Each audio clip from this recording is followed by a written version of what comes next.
Good evening, everybody. This is calling the meeting to order for the regularly scheduled council meeting on November 3rd, 2025, being hosted this week, City Council being hosted this week by the Memphremagog Science and Education Center, which we'll hear a lot more about in just a few moments. Let's see, we're going to ask about additions and deletions first. I have nothing. Carter? None. John? None. Kevin? No.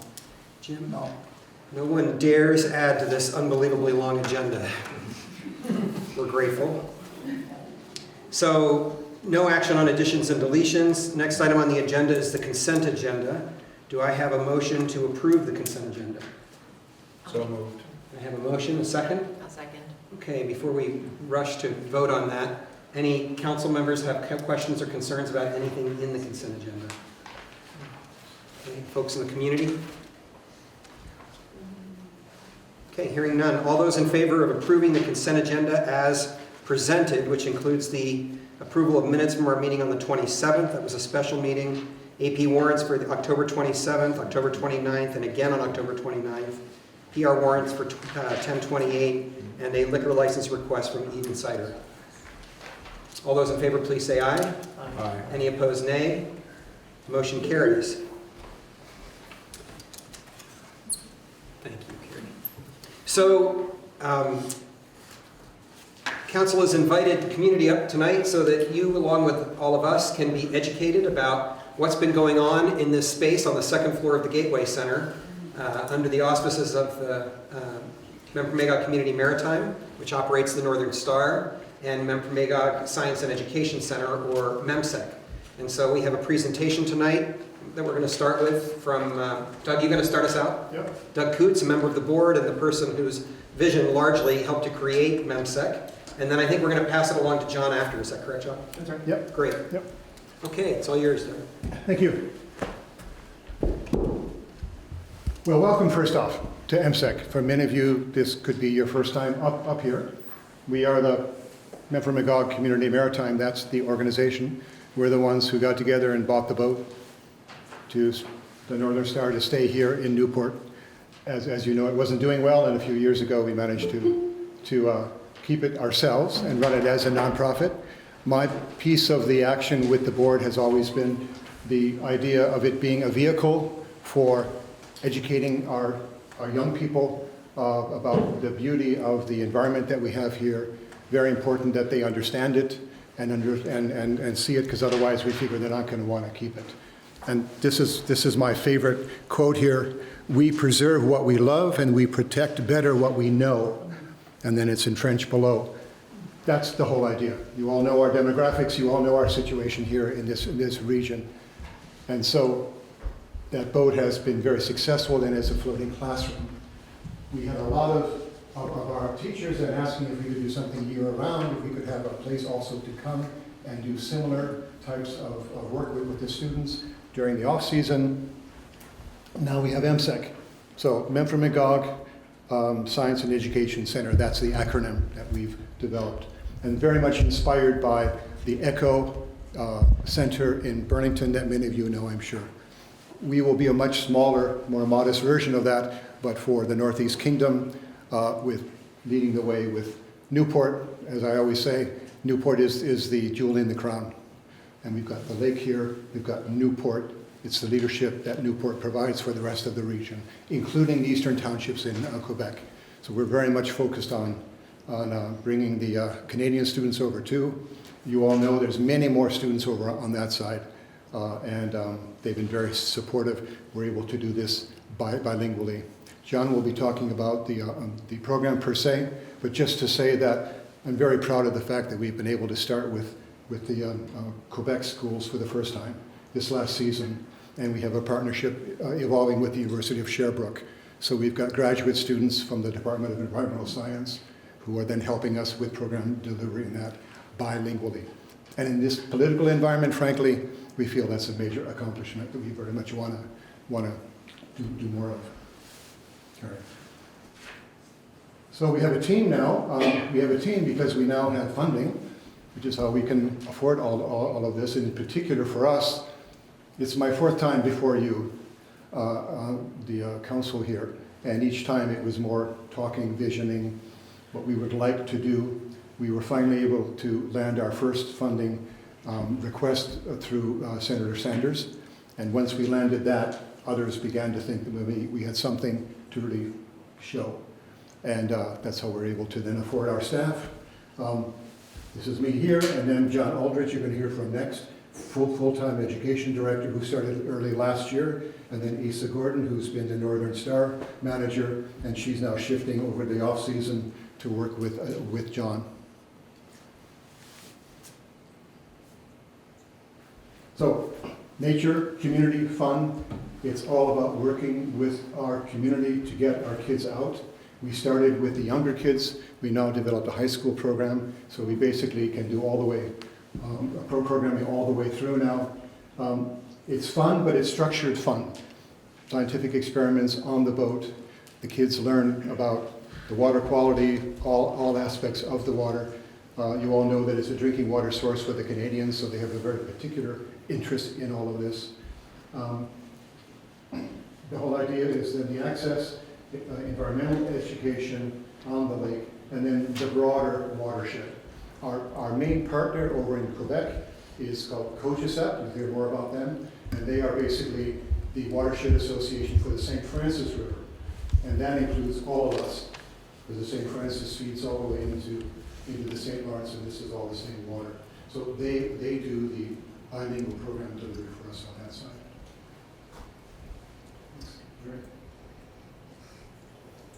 So the idea that we've developed upstairs here is this idea of doing year-round. I'm fond of saying our Vermont kids, in the winter, they can bundle up and cut a hole in the ice, and we can do a lot of the same water experiments that we do off the boat during the summertime.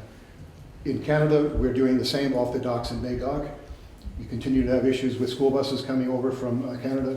We're going to sort all that out. But that's how we're able to do program delivery on that side.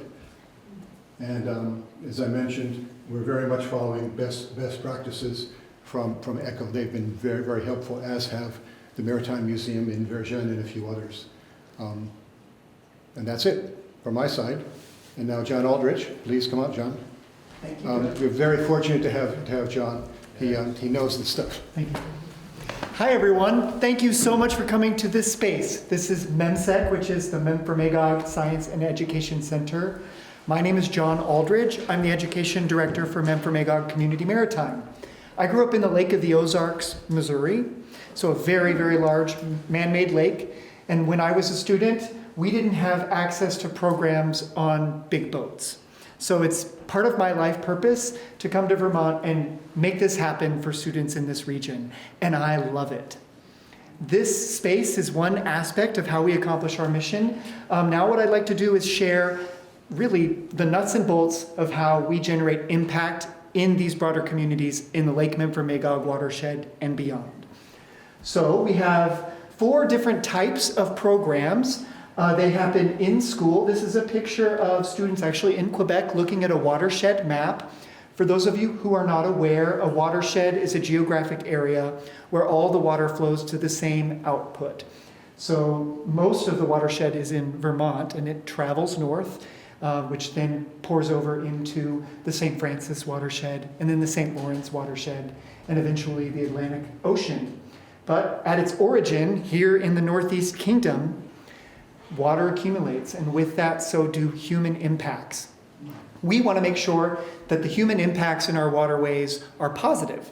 So we meet students first in their schools, and the primary questions we learn are, what is a watershed? How does a watershed function? And how is the Mem-for-Magog's watershed specific?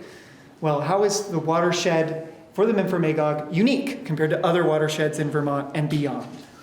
Lots of fun activities. We get oregano and sprinkle it on a large model of a watershed, and then I make the kids pour water all over it, and we make a mess and use that to understand watershed science. We also investigate maps and also online resources for understanding water quality. So in school first, develop trust, help the kids know about what they can expect on the Northern Star, because for many students, this is their very first time on a boat ride. So showing up and getting to know them and remembering their names has been, I feel, a critical part in ensuring their safety on the boat. Next, we have the Gateway lessons. This actually launched last year, so for the first time, we had students up in this space, and it's been really, really remarkable to have a landing pad for the students as they arrive on the bus and before they go out on the boat. But then they can return year-round. So in the Gateway Center, we really focus on water quality and the science of it, and we use a lot of the exhibits that you see around you. For example, we have an augmented reality sandbox in the corner that's called a topo box. That's used to help students understand watersheds, topographic maps, stormwater runoff, erosion, transportation, deposition, complex science stuff that most of us sort of, our brains float out the window when jargon comes up. I try to make the science as accessible to students as possible, which means hands-on, sort of experiential, project-based learning. So the Gateway is where that happens. We also can offer events in this space, and it's been really, really fun. This past winter, we worked with NDD for their Winter Saturdays, where when the parents were dancing and drinking downstairs, we were able to have the kids up here engaging in high-quality science education. It was fun, too. We did some creative art projects as well. We also had a recycled holiday decorating event and then a winter solstice event here last winter. And for this coming winter, we're expecting that to increase significantly. So please join us for those events. And then there's the floating classroom. Many of you have seen the boat out on the water, kind of pausing for a moment. And we've gotten calls saying, something's wrong with the boat. Somebody get out there and rescue them. No, the kids are just doing science experiments off the side of the boat. So that's a 1.5 hour program where students have the opportunity, many of them for the very first time, to get on Lake Memphremagog via a vessel, watercraft. It is our flagship program, and it is the primary mechanism for us to accomplish our mission of promoting and providing access to outdoor rec and environmental ed in this area. It's so much fun. If you'd like to check it out, we are always recruiting volunteers. So perhaps you'd like to help a student understand plankton by helping them use microscopes or measuring how far light can travel down into the water column. We are looking for volunteers, so please connect with me if that's something that you're interested in. Floating Classroom has been, it's skyrocketed, and we'll take a look at the numbers in just a second. But that program is not going anywhere. It just gets better. As Doug mentioned, we now have an expanded curriculum where we can serve students from kindergarten to 12th grade, and now with the college level components in, we can sort of see that education isn't just for kids, it's for everyone. It's for adults too. So you can also look forward to some adult versions of the Floating Classroom. And then finally, we have field-based lessons. This is a picture of students from Montessori and Magog. We did water quality sampling right on the beach there. Very, very fun to do that in French. And 80 little kids running around saying all sorts of French words that I have a hard time understanding. Anyway, these are how we are accomplishing our mission. And on the next slide, we should see some of the impact of those programs. So here we have a map that was created by our watershed educator intern this summer. She wanted to help us visualize the footprint that the Floating Classroom has made in our region. And as you can see, we are significantly expanding the schools that we serve. Last year we worked with Troy, Derby, Newport Center, and then Coventry and a few others with MWA and Northwood's Youth Discovery Project. This year it's really taken off.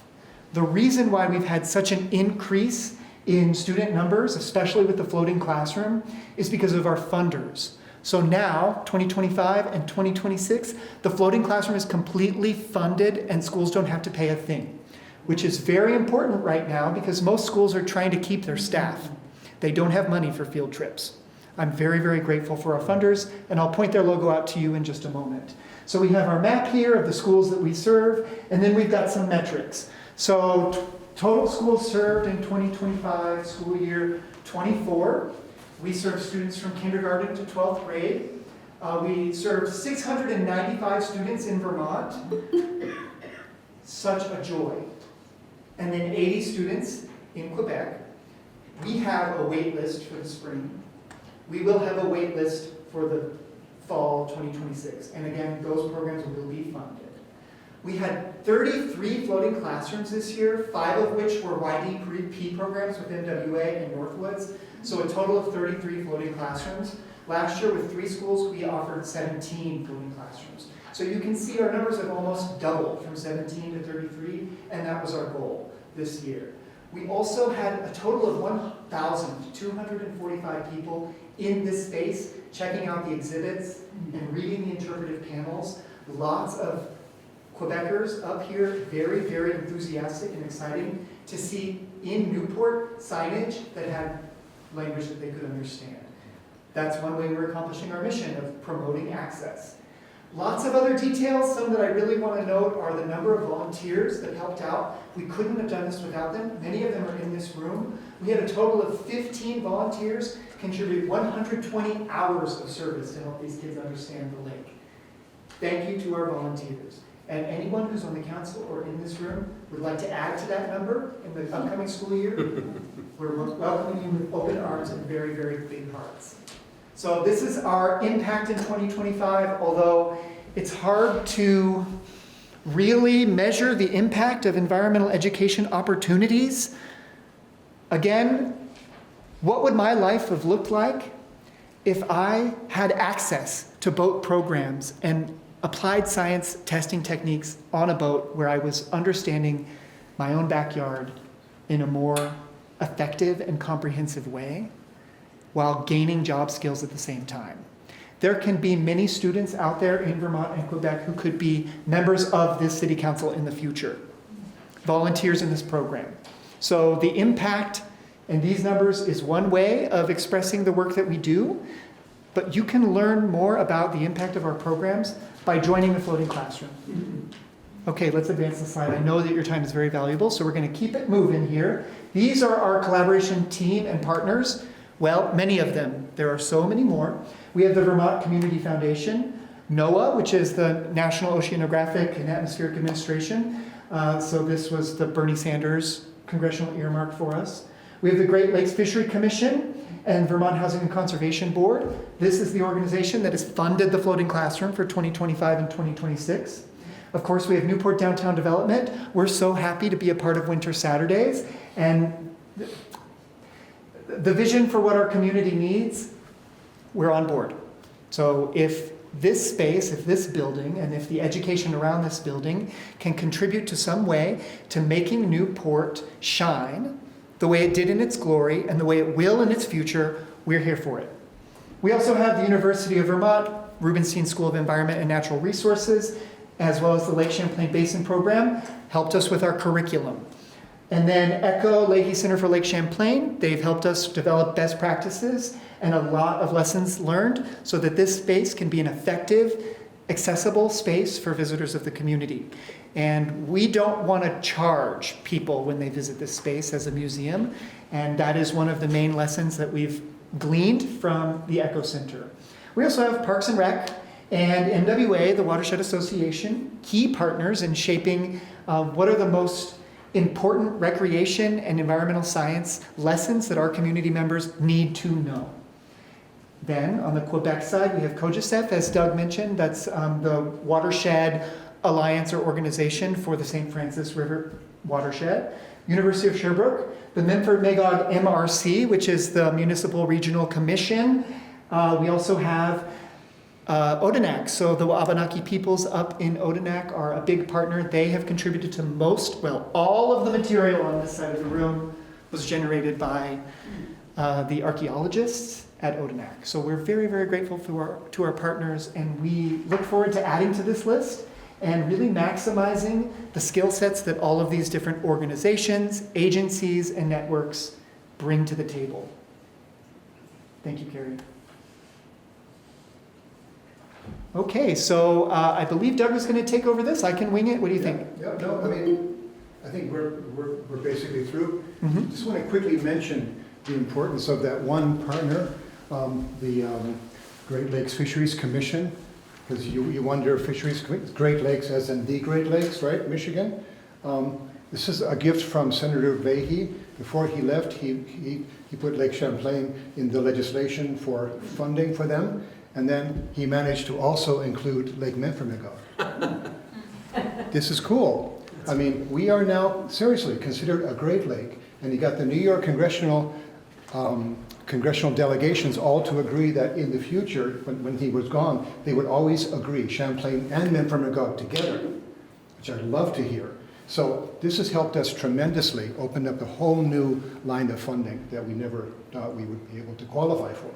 And despite everything going on with the politics now, the Fisheries Commission, which is an international organization, continues to be funded. So that's all good. Thank you so That's all. much. Last slide, I think Yep. there's one more. Repeat. Isn't there? Yeah, we can skip this. This is essentially the intention for this room. It's the resource room. Right. So interpretive panels and education programs Yeah. there. Which you guys can see pretty well. Okay, next. Same thing. Yeah, same.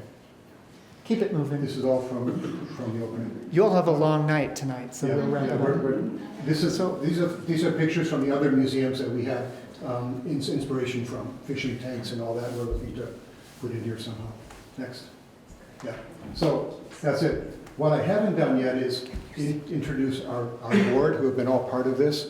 We have our new chairman, who's been with us from the beginning, but he's now our board chairman, Larry Wall. I think many of you know. Dave Converse continues as the chair for the Northern Star side of things.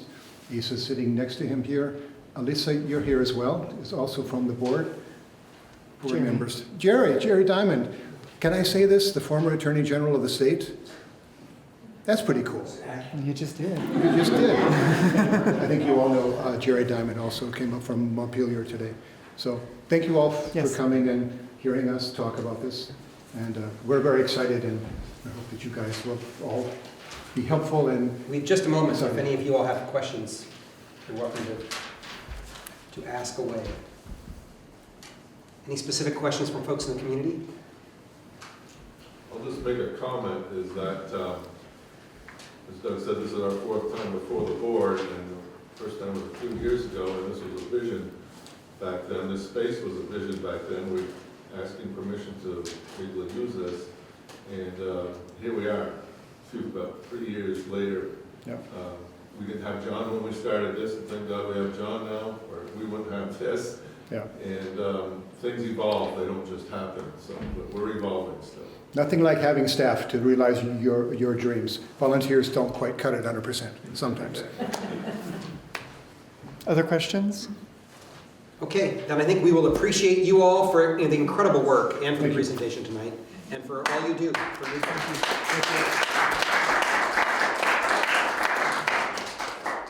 Thank you, Carrie. Okay, Carrie and I have collected a key from John so that they don't have to stay all night. We'll close up at the end of the night for the team here. And we'll move on to item number 5, which is a presentation by Jack Roberge regarding healthcare plans. And I think we actually have to make some decisions tonight, right, Jack? Yeah. I don't have anything fancy like this, so I don't know how we're gonna do it. That's fine. Just stand right here and talk toward the podium. Okay. Do you want me to bring up the personnel policy thing? No, I got it. Okay. You're all aware of it. You should have had in your packet these 3 sheets. You've got the 2026 sheets rates for this year. I gave you the 2025 for comparison. I also gave you Blue Brush and Blue Shield's rates for this year. We're going to stay, I would obviously recommend that we stay with MVP for the simple reason that you're looking at about $95,000 difference in premium for the same plan with MVP. You're looking at those sheets, you'll see three columns of different with the totals on it. The first column is the HRA costs to the city, and that's the amount that it'll never happen, but that's the amount if everybody maxed out their HRAs, that's what it would cost the city, is at $84,000. It's never happened. That would mean everybody gets sick. Every member would max out their part of the HRA. Sorry, Jack, because it was so helpful to me when I was able to just ask you really direct questions as a person who knows nothing about this. No. I'm going to ask you to do the same thing for all of us. So where's the $84,000 number on this? It's, if you're going across. Okay, so we're looking at rows, not Yeah, columns. Right. When you look, see at the top is the HRA cost, down at the bottom is what the potential cost would be. And you look at the 2026 sheet. Yeah. Okay, got it, thank you. Get it? Yep. You missing your columns? I don't think so. No, it's got the HRA. Oh, okay, that's the Blue Cross, and that's Yeah, why. it's here, it's Right. labeled HRA cost on this one, I got it. Yeah, and that would be the cost that you probably should put in the budget, just to make sure. Obviously, it probably never happened, but that's the number you should put in your budget for next year. And I've got it broken down into the 3 subgroups that we have, that the city has. The first one is Public Works, then you get, first one is the Police Department, then Public Works, and then Administrations. You're talking about the subgroups, correct? Those are the subgroups. That's what we have with the contract with MVP, is the 3 divisions that we have. Okay, Yeah, the PD is pretty self-explanatory. Public Works includes all of the non-union personnel as well. Then Administration are all department heads, foremen, and people that actually supervise people. The next column down where it says the total, you'll see at the very bottom, the price is total for the year for all of the cost of the insurance. Not necessarily the cost of the city, but the cost is what you're going to be billed is $735,469. That's not counting what the employees pay, because the employee do pay a portion of it. And that's in cost of the city, the actual cost of the city with the current employees is actually $683. Again, you should budget the higher amount because of the fluctuation of the demographics of the employees. We're a little bit higher this year. The rate was 2% increase. The city is actually closer to 3, a little over 3, but because of demographic change, we have now more couples and more families than we have had in the past. And that again, that fluctuates. And this year happens one of those years where we've hired a very lot of young people that, especially the police department. Because every contract is different. That's why you look at, if you look at where the premiums are the same, but the contribution for the city is different because of the different union contracts. Thank you. That was one question. which is also, if you're looking at the premiums on our sheet that's like faded, it's the color of the faded print. It will tell you how many in each subgroup are in that plan. So 3 singles in the PD, 1 double, and 7 families. Yeah. Right. Which is a good thing that we're hiring young people. That means they'll stay longer. That's not a bad thing. But that's, like I said, it's really, it's not a big, over some of the years that we've had 6, 7, 8% increases. This year, the particular plan that the union picked, probably 8, 9 years ago, only went up 2% this year. There are some plans within MVP that went up 7 and 8%. So we're fortunate that that's the plan that they chose, and it's worked well as far as that goes. But like I said, it's a big number, 735,000, but just to be safe, that's the number I think that you should use for your budget. Just to be safe, and that way there you won't run, you may, if you use the lower number, you could run into a deficit spending. Because the 735 includes the 84,000 funding. No, it does not. That's just a Okay, so we have to premium do alone. both. We have to do 735 plus the HRA. Exactly, yes. Which we always have. We've always budgeted both of those anyway. You have to. Yep. Okay. And what's the action you need tonight from us, Jack? The only action, I don't really need any action. The only thing I need is actually the recertification documents. I need for you to sign, saying that we're going to stay with MVP. Okay, and I'm the only signature? They're the only signature, yeah. Okay, so questions, council members? I really, it's a question just Sure. around the subgrouping. Is there a reason that there's different costs associated with each subgroup, or they're not, and it's, like, why is it bucketed like that? Is that because of the union and non-union? And again, I've never No, approved well, it's a healthcare union plans contract, before. for one thing. Yeah, it's the union contract. Both the two dictates- unions have their own contract, and Yeah. they've negotiated different terms. Okay. The non-union have always, and that was on the council 40 years ago, have always followed the public works. The only non-union that are not following the public works are the department heads, Yeah. the foremen. Like now that we have the assessor is now considered like a department head. Those are the ones that they have their own, not really contract, but you know, they're different, obviously. They have their own terms as to what, and that was put together by the city managers back years ago. Thank you. Yeah, Other because questions? one thing we have to be careful is that all of the non-unions that are not supervisors are all treated the same.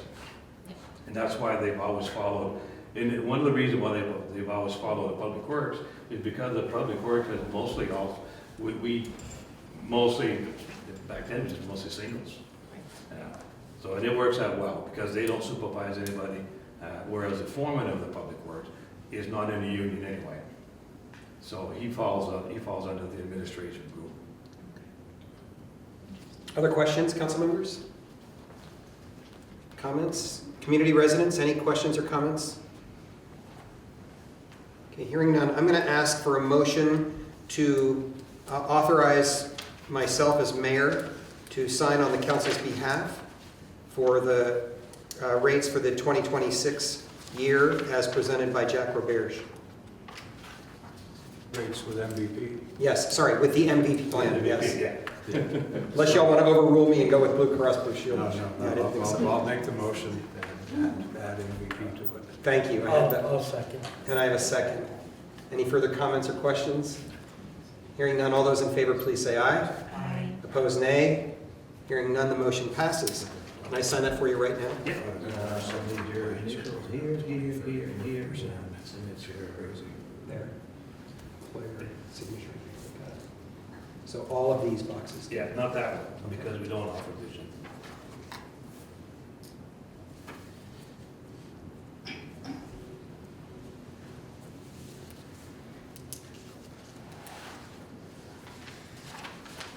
And that's the plan, that basically I just described, that's the plan we have. Great. And do I have to write my name down here? No, I'll do it, I'll type it Thank you. in. We want all those, put together a packet and get it to you. Yeah, just get it to Claire. That's great. It's too big. Great. Okay. Oh, it is. Jack, thank you so much. You're more than Appreciate your welcome. help. Thank you. Okay, moving right along. The next item on our agenda, let's see, do we have folks from, yeah, I see Bill Kaiser and Andy Bashand are both here. So, Bill and Andy, can you hear us?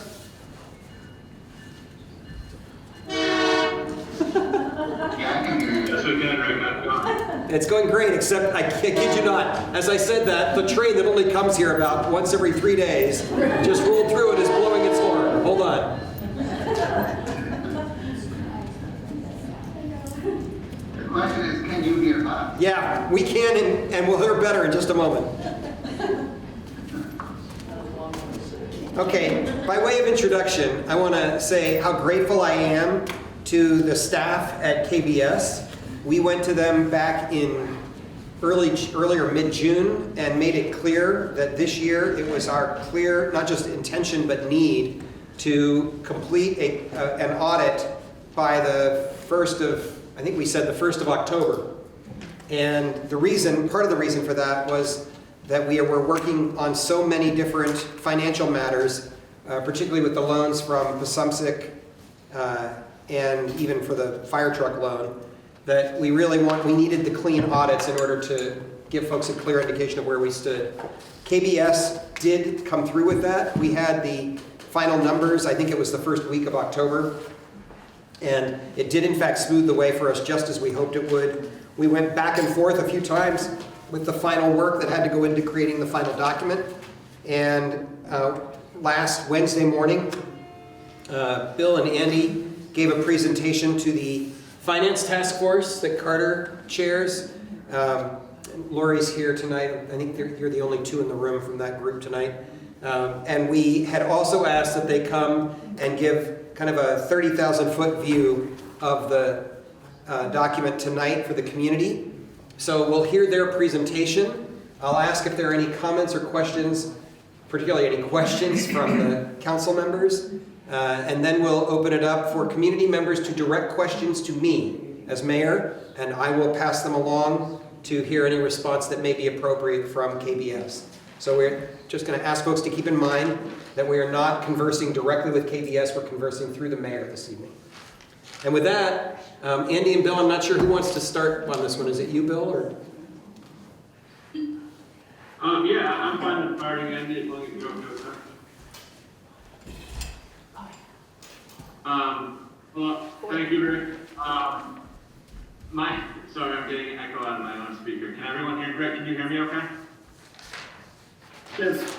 Okay. Yeah, we can hear you. Go ahead. My name is Bill Kaiser. I'm one of the shareholders at Cattell Browning and Sargent over in St. Albans, Vermont. Also present is Andy Bashan, who's been the senior partner on the audit for the last long number of years for the city of Newport. Like Rick had mentioned, we're here to present the June 30, 2025 audited financial statements. Andy has shared his screen to go through the financials as I get into the meat of the documents. For the June 30, 2025 audit, we have issued an unmodified opinion on the financial statements. One change from prior year is that there was not a single audit this year. Federal expenditures for the city of Newport were below the $750,000 threshold that would require that additional testing. And therefore, those documents are not included in this year's audit report.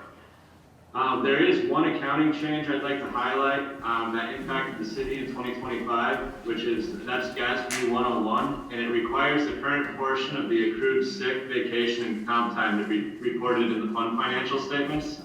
This was previously not required or recorded in the fund financial statements, so you will see a prior period adjustment in the footnotes, reducing beginning fund equity by $164,000. The impact on the current year financial statements for the city's general fund was only $17,000. Not only does this new rule require us to determine and record the future payout of gross wages for the city for the next year, but it also requires an accrual for the associated payroll taxes. So there was an impact on the government-wide financial statements as well. Overall, like Rick had mentioned, the audit went very well in comparison to the most recent prior years. And the timing of the release of the financial statements improved significantly. I think we released the financial statements possibly late last February in 2025 compared to October this year. So that's a significant improvement. A big part of that was having the consultants from NEMRIC. Chip is on the meeting now. Helping out with the financial reporting. That was very helpful, not only to the clerk's office, who leads a lot of the audit for the city, but also to our audit team. And I would expect the continued assistance of NEMRIC consultants to further improve the monthly financial reporting, as well as the efforts put in by Carter and her team. Many issues and reasons for the delay with prior year audits have been addressed before the audit fieldwork in 2025. Rick and Chip and the clerk's office were very advanced in letting us know, getting from us feedback on what we needed ahead of time, and a lot of the audit information was available to us before fieldwork, which takes place in late July. This allowed us. Oh no. No? It's Not just us. I just lost my camera. Yeah, we lost you for a moment there. This allowed us to perform a lot of the field work during the audit testing during field work versus piecing all the information together after field work when we're no longer on site. Two major areas that are in need for improvement, and they were addressed by us during the audit. The slow collections on delinquent taxes throughout the year. The delinquent tax balance increased year over year, 2024 to 2025, from $398,000 to $623,000. A lot of this did have to do with the vacancies within the city manager's office. Historically, the city manager's office has dealt with collections, setting up payment plans, and initiating the process for a tax sale. Since year end, the city has begun the process of a tax sale with the city's attorneys, and processes are going into place to help improve the collection process overall, to help bring down that $623,000 of delinquent taxes due. Another issue addressed was the delayed timing in the billings of reimbursable grants that were noted throughout the audit process, and a few adjustments had to be made during the audit to book receivables for grants unbilled at year end and eligible for reimbursement. The city now has a internal grants administrator rather than a contracted external grants administrator in place, who has worked to identify all grants eligible for reimbursement, and the city is creating processes to help improvement in ensuring grants are billed more regularly. Both of these areas, if improved, and the city is working to do so, will significantly help the city realize better cash flows going forward. Moving into the current year financial statements, like I said, Andy has them on his screen. The first section of the financial statements is management discussion and analysis. That'll give a year-over-year view of what's going on in the city, as well as financial highlights and things to look forward to in the future. There are three sets of financial statements. The government-wide financial statement, which contain all of the government funds and are reported on the full accrual basis, is the first section of the financial statements. These statements do not follow along very well with how the city performs against its annual budget, and rather considers capital spending as an asset and debt obligations as a true liability on the balance sheet. There are also liabilities on the financial statements related to the city's involvement with the state Beamer's retirement plan that are not included as part of the annual budgeting process. The second set of financial statements is on the modified accrual basis of accounting and reported consistently with how the budget is approved for each fiscal year. The general fund had a decrease in equity or fund balance due to operating results in 2025 of $238,000. This is in comparison to a decrease of $700,000 in 2024. I had previously mentioned the importance of more timely collections of delinquent taxes. In the fund financial statements, the city is only able to recognize revenue on taxes that are collected up to 60 days after year end. The remainder is reserved and not recognized as revenue until the period in which they're collected. As a result of the increased delinquent taxes, a reduction in the profit of the city had to be accounted for to the tune of $332,000. Had collections remained stable with the prior year, this adjustment wouldn't have been necessary, and the results in 2025 would have resulted in a gain in fund balance in the general fund. There is fund balance available for future periods at June 30th, 2025 of $793,000. Of this amount, $702,000 is restricted for specific purposes, those of which are described in Note 9 of the financial statements. The amount of fund balance committed to specific purposes in future periods is the same as 2024 and consists only of the tennis court sinking funds. During the 2024 audit process, when we were wrapping up the audit, the council voted to uncommit all previously committed funds since the fund balance could not support those amounts. These committed and restricted fund balances leave an available unassigned fund balance of $83,000. Again, if the city is able to reduce its reserve for uncollected taxes by the end of June 30, 2026, with collected improvements. That will all get picked back up as part of the fund balance in 2026. The third set of financial statements report the activities only for the water and sewer fund. These funds are business-type funds and expected to be self-sufficient with revenues consisting of established rates.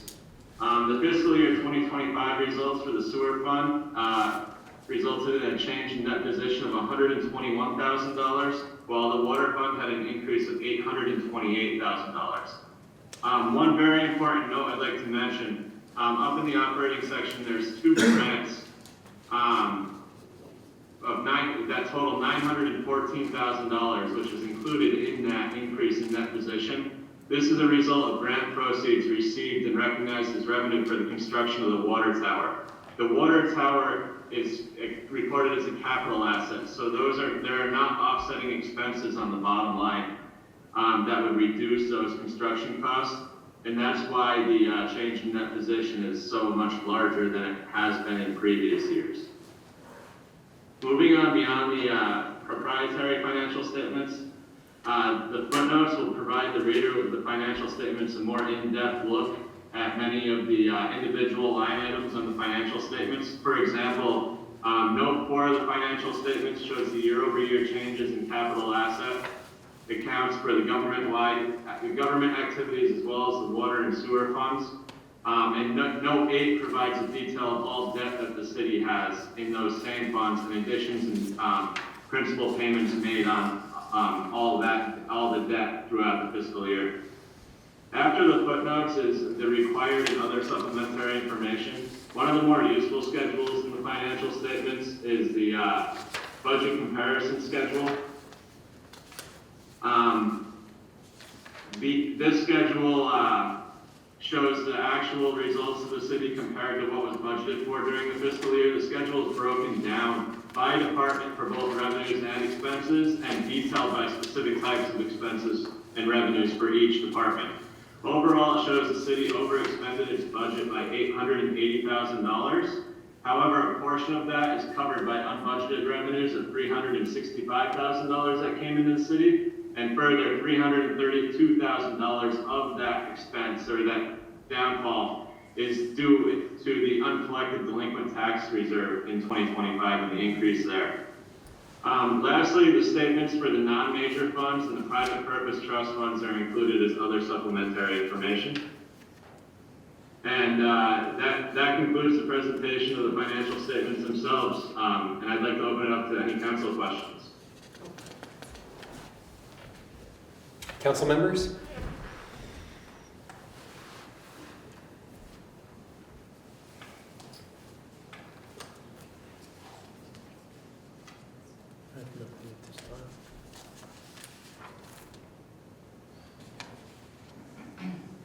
I guess I'm confused by the notion of budgeting the income side of the water tower, but not the expense side as an offsetting expense. Can you hear that question? Yes. Can you help us with that one, Andy?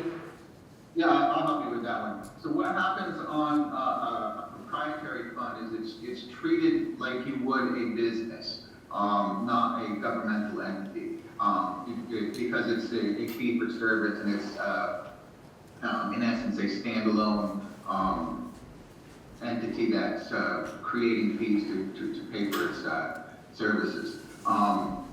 When you have any kind of capital asset, whether it's paid for with a grant or with a loan, you're going to capitalize that asset. And let's just say it's a $900,000 asset that you're putting on the books, and then you're going to depreciate that asset over its useful life. That might be 25 years for a building, it might be 7 years for a piece of equipment or something like that. But you don't expend it on the year it's expended. Same thing with the loans. If you take out a loan, you're going to put that on your balance sheet as a liability.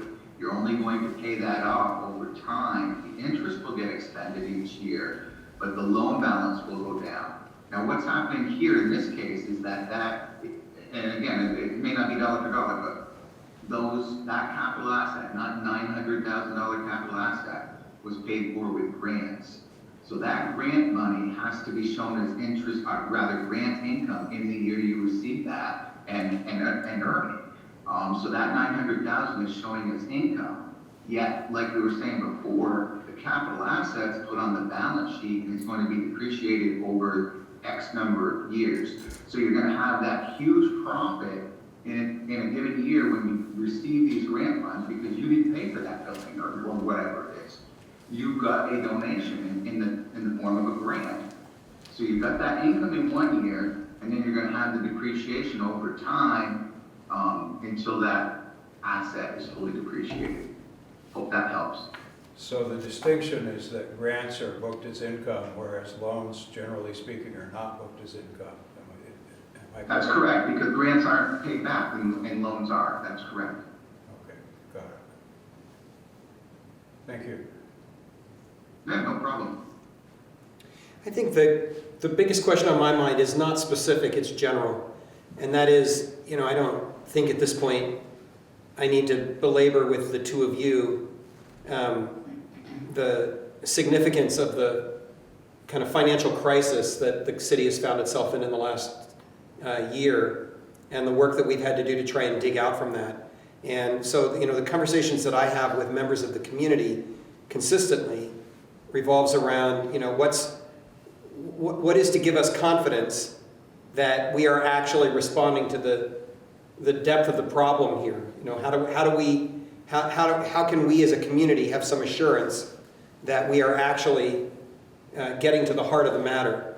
Because, folks say, well, we've had audits for years, but somehow missed the fundamental point that we were getting deeper and deeper in the hole every single year to the point that it became finally totally unsustainable. So I just wonder if you could talk generally about kind of your role as auditors and how you understand the interpretation that you are offering us related to those concerns that I think I share with council members, and I know I share with a lot of people in the community. Yeah, just briefly, and Bill may want to chime in afterward, but briefly, what has happened over the last few years, actually quite a few years actually, is that as is the case with almost every municipality that I deal with, you're using one cash account for all your major funds. And what has been happening is that cash account has had funds in it to be able to support the fact that the water and sewer funds at certain times were not supporting themselves. And how you would notice that on any given year is you would see the due to due froms going up, because what would happen is the revenues would come in, or more specifically, the cash receipts would come in at X number, and then you would have expenditures at $200,000 more than that number of cash receipts. So there was cash available because there was a cash account that was being used by all the accounts. But the due to due from would climb $200,000, and now I'm just using examples. So what I think, how you can feel comfortable that you're taking care of this now is you have resolved the due to due from issues. You've moved forward with that. And more importantly, especially with what we talked about with the finance people last week, looking at a public budget's not necessarily required for a water and sewer fund. However, when you are doing your budgeting for your water and sewer fund to see what your rates are set at, it's very important that you're not just looking at the full accrual financial statements, because like we were just saying, those have capital assets on them, they have debt on them, they're not based on cash flow. You need to do your budget process for what you're going to set your rates on for your water and sewer based on what you're going to have for cash receipts and cash disbursements in that next year. And I think with that knowledge and with that going forward, you shouldn't run into problems anymore. I'm not sure how much that would have helped me 6 months ago, but I think 6 months of working with Chip actually helps me to understand what you're describing in a far more visceral way. So that makes some sense to me, and I'm grateful for the explanation. Yeah. Are there other questions from council members, and we'll ask the community? Go ahead. Yeah, no, Rick, the other thing I'd like to point out is I think a lot of the cash constraint for the city started roughly 2 years ago, and a lot of that goes back to what I mentioned. When Laura left, I think that was really the last time the delinquent taxes were really followed up on. Karen Gallagher was there for a short period, and then the city manager's office was empty, leaving the delinquent tax balance there to grow, and nobody following up on that. That hurts cash flow, as well as the billing of the grant revenues. There was also the time where the construction project on the water tower started, and a lot of the city's operating cash went towards that rather than drawing down bond funds outside of ARPA monies that were available to the tune of like $1.2, $1.3 million. A lot of that construction project had to be financed with the construction line of credit or paid for with operating funds. And for a period, that dried up a lot of the city's cash flows that could have been used for other purposes. I guess I would say, yes, I agree with both of those points. And I think part of what we've uncovered is a long-term kind of ignoring of financial realities in both the water and sewer funds and also in the general fund that eventually amounted to a $1.3 million deficit in the general fund at least, that we can at this point account for. And what all kind of, by the time we were done, fleshed out to at least a $1 million due to others' liability in the sewer fund.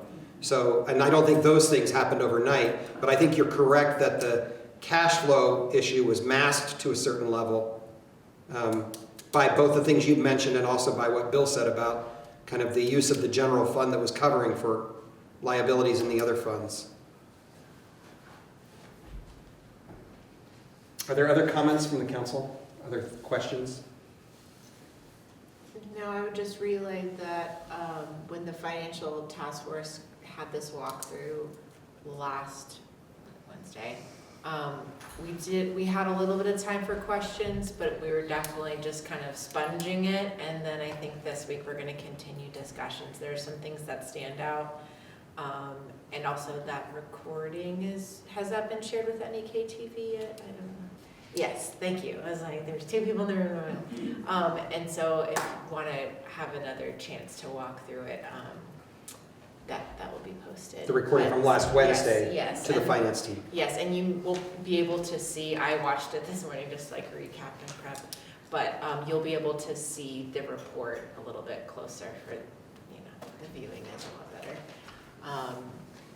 I had another thought, but it is gone, so I might come back. We'll see. Are there comments or questions that anyone would like to direct through me and kind of get out there about the audit from the community?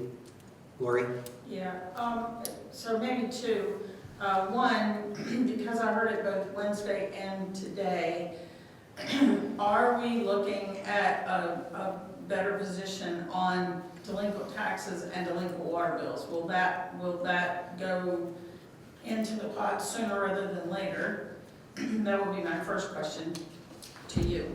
But I'm going to apologize because sometimes the conversation I can't hear all the words, but is it the auditor's responsibility to simply make sure that the money is in the right places, or do they also carry a responsibility to say, hey, there's something wrong here? That's just simple layman's terms, like they may be seeing a trend that we aren't seeing for whatever reason, lack of knowledge or lack of turnover, whatever. Those are just examples. But is it an auditor's responsibility to actually point out, hey, you guys really need to pay attention to this? Thank you. So I'll answer the first question, which is that it is certainly true that both the auditors and Frank Cheney were pretty clear with me early on, like as early as late spring, early summer, that we had a real issue with the collection of delinquent taxes. And we just didn't have any capacity to deal with it in the midst of everything else we've been doing. So it's my hope that with our action tonight to complete these last 2 loans, which have represented a mountain of work, that one of the things that we'll move on to fairly quickly is the question, and we've started, as Bill mentioned, we've I've reached out to the attorneys because they play a significant role in how we set up for delinquent tax letters to go out. There's also a change that I'm not sure I can describe, and maybe Chip or Andy or Bill can, that I'm not sure I fully understand, in how much time has to go by. There's been a change recently at the state level in how quickly you can move to letters of delinquent taxes leading to a potential tax sale. And so that hit us at the same time this year, as I understand it. I don't know, can one of you describe that reality better than I can? Yeah, right. So what the change is you have to wait a full year after the billing, you have to wait after the billing period is up in order to go out to tax sale. One of the things I was discussing, and Frank was discussing this, so the 2024 tax bills that were sent out, you can't necessarily just go right after tax sale. You have to wait a full year billing period to initiate a tax sale on those. It was always, in my opinion, it was always the city's policy to wait a full year anyway. So I believe what the state changed is more in line with what the city of Newport's tax sale policy had already been. So like at June 30th, while we're recommending a tax sale, it's not necessarily for the most current period. Thank you. That's actually helpful to me too. And then the second question I'll just put to you, Andy and Bill, to just share with us kind of how you understand the role of the auditor in relation to Lori's question. Like, at what level are you whistleblowers, I guess is the real question. And in what areas, because I understand it's not all the same. Yeah, no, the auditor's ultimate responsibility is to give an opinion on the financial statements as to whether they are materially correct. We don't have a responsibility to say they're correct dollar for dollar. We don't look at everything, obviously. We wouldn't have time to look at everything. So we do audit procedures that are in accordance with generally our governmental auditing standards. Along with that, we have a responsibility to understand and do a walkthrough of your internal controls. We don't need to rely on internal controls unless we are using those internal controls to, in a certain section, to reduce or mitigate the amount of substantive testing that we need to do on a particular area. And the way we audit, especially on small municipal entities like this, we do not rely on internal controls. However, when we're doing our walkthroughs, if we find areas that we think we can suggest improvements on, then we do suggest those improvements. There's also a lot of communication that goes on verbally with the people as we are doing the audit or as we're preparing the financial statements for you guys. Because don't forget, these are your financial statements. You take responsibility for them at the end based on your records. However, it's not our responsibility to find fraud. It's our responsibility to set up our audit procedures to hope that we find fraud. But 99% of the time, fraud is found haphazardly by somebody within the organization. And it's certainly not our responsibility to tell you that you're doing something wrong. We could suggest that you do it in a different way. We have suggested that the water and sewer due from over the years,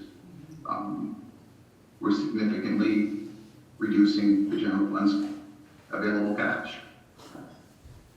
Thank you, Andy. Any other comments or questions through me, please? Go ahead, Ann. Yes. It's my understanding that 10 years ago, for instance, there were surpluses, whatever I mean by that, in the water and sewer funds. And then over the 10 years, in addition to everything else that was happening, those surpluses were being depleted to the point that we actually wound up in a situation where monies were owed from the water or sewer fund to the general fund and there weren't any funds left. How do we monitor, let's say, if I'm right about there having been surpluses, how do we monitor for ourselves in the audits that this is happening so that at the 9 years before, or 8 years before, or 7 years before, we could start saying, hey, we need to do something different now, as opposed to getting ourselves in a bind at the 10th year? Where do we look for that in the audit? That's a fair question. Can you educate us about how to watch for that? That's a great question, actually. That's a great question. And the answer is very simple. Look at the do-to-do-froms. If the do-to-do-froms are significant, there's always going to be a do-to-do-from. Don't get me wrong. It's going to be 40,000 this way, 20,000 that way, whatever it might be. That's just sometimes related to when cash comes in versus when cash goes out. However, if you start seeing a trend, the do-to-do-from keeps going up 50 grand each year, something's wrong. Your rate is not supporting your expenses. You need to do something about that. So the answer is very simple. That do-to-do-from will tell you exactly whether or not that fund is supporting itself. However, there are times when big chunks of money might come in from a grant, and that do-to-do-from is skewed because of something like that. So don't just take the do-to-do-from balance. Evaluate the do-to-do-from balance and figure, is it from operations that it's going up, or is there some other reason that mitigates that fact? But that's my answer to that one, the do-to-do-froms. Thank you, Andy. I'm watching the clock. Any other final questions folks want to ask tonight?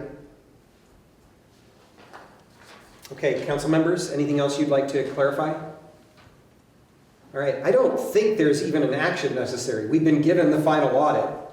We've clearly received it this evening. Mr. Clerk, is there any, in your judgment, is there any action we need to take on this? No, you've got the final audit. It's your audit. Okay, and it's our audit. There you go, y'all. Andy and Bill, I want to thank you again for your work, and please pass our gratitude on to your team members, who I know put significant time in very quickly in the season for us. So we're grateful to you, all of you, for that. Absolutely, it worked great for us too. There's nothing better than getting an audit out the door within a few months instead of 6 or 8 months. All right, we'll let you go. Thank you very much. Thank you very much, Greg. Bye-bye. Bye. Okay, everybody, the moment we've all been waiting for, it's Chip Stearns, and he's going to walk us through a phenomenal amount of work that he's done. I shudder to think what the bill's going to be when I see it, but I'm glad for it anyway. Chip has taken our chart of accounts from the general ledger, and he has met repeatedly with staff to learn about what their concerns are. Keep in mind that we're dealing with a chart of accounts that was created in 1996, so literally 30 years ago, 2 months from now, and it's been adjusted and poked and expanded in all kinds of ways over the last 30 years. And so Chip is trying to reduce that into something that is both shorter and also far easier for everybody on council and in the community to understand. So Chip met with he met together with all of the council, with all of the staff department heads about a week and a half ago. And then we did a full budget day again where Chip met individually with each of the department heads and with Carrie and myself. And we walked, and I think it was just Carrie and I, Jim was not a part of all of those. He asked a lot of questions. He tried to make sure that he was solid with what they were looking for. And so tonight he's going to walk us through, in the most concise way Chip has at his disposal, he's going to walk us through what the implications are. So Chip, I'll give it to you. Good evening. I'm so glad we had this time together. So, in a nutshell, one comment about KDS. They had said at the end, how do you know what's going on between your funds? The do-to-do-from report, which I present every time I present the financials to the council, included is that one-page do-to-do-from report. And if you gain anything from the audit, that report seems to be the one that you want to take the most interest in to determine whether you are solvent or not. And we will have the next item, item number 9 on your agenda is going to make the sewer fund have a large swing. So I'll be able to show you the report before and after that note. And you will see that for the first time, it might go positive in the sewer fund. All right, your chart of accounts. I guess I can share my screen. Yes, please. And can everybody in the room hear Chip okay? Or can I take a moment? Okay, I'm gonna try to finagle with. Hold on, Chip. We're gonna play with the sound a little bit. But you should keep talking for testing purposes. I'll try. Oh, much I'm better. not known to talk much. I should have done that for Bill. I'm sorry. Carter solved the problem. Yeah, turn the sound up. Yeah. Well, we switched the sound from the TV to the owl, and the owl is superior when it works well. Or, you know. When it works. Yeah. Okay. Noted for all future And meetings. then can you make his screen any bigger for I all of us? will try. Hold your horses. I'm just I got trying the to get message. down to Enter full screen. We already are. page after page after page after page. Okay. It's So Chip, it's going to be hard for us to actually see what you're presenting. 83 Chip and the PDF. Yeah. Yeehaw. All Okay. right, give me a second, we'll blow it up. Yeah. Oh, fudge. Nice cleanup on that. Looking.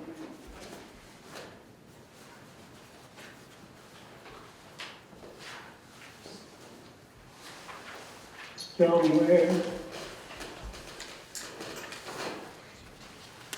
For the record, if anybody wants to see it, I have the full packet that Carrie printed for me. This is what Chip's going to be working through tonight. So.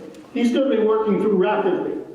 The key things to notice about your existing chart of accounts, which is on the screen. It presently is made up in components of a single digit and 3 sets of double digits. And to identify how those were used, the first digit known as a fund. And a fund is a self-balancing set of accounts that should include assets, liabilities, fund balance, revenue, and expenditures. Fund 0 is our general fund, that which the auditors say we lost $200,000 on. I normally present the council and the financial task force with reports that are known as suppressed headers or suppressed accounts with 0 balance. So as you can see, we have, this is just the first page of the general fund, all accounts regardless of whether or not they have a balance. And you can see over the years, total number of assets, total number of liabilities, and whatnot have grown and grown and grown. And so we're not getting rid of any of that history. We are simply going to allow ourselves in the future to expand the number of funds we can have. We have used Fund 0 through 9, where 8 and 9 are sewer and water. And the next numbers we could use would be letters, A through Z. And anyone who does accounting does not want to have to leave the nice keypad to type in an account number.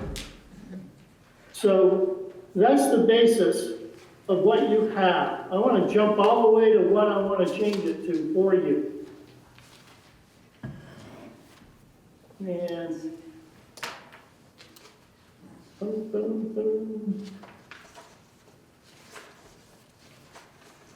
I want to say I'm going to 40.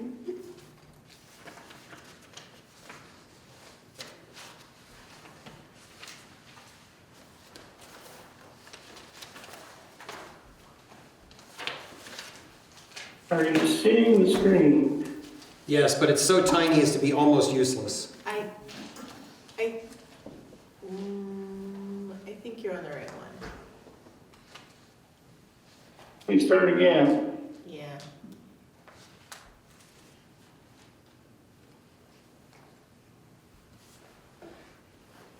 You know, and, let me problem solve this really quick. It's clearer. Clear? I'm wondering, Can we move the whole screen in this direction? I mean, that could work, and I'm also willing, if Chip is allowing, oh, let's zoom in. Let's move it forward. That's I'm right. also willing to drive on a separate tab, but then Chip's just gonna be telling, yeah, this is much better. The chip's originally going to be more clear because It is, what's online is is a scanned. scanned, Yeah. okay, and his is like the, yeah, He has the original, yeah. great. Is that better? So again, we're still looking at the same structure. And these happen to be expenditure lines with the old structure. We go.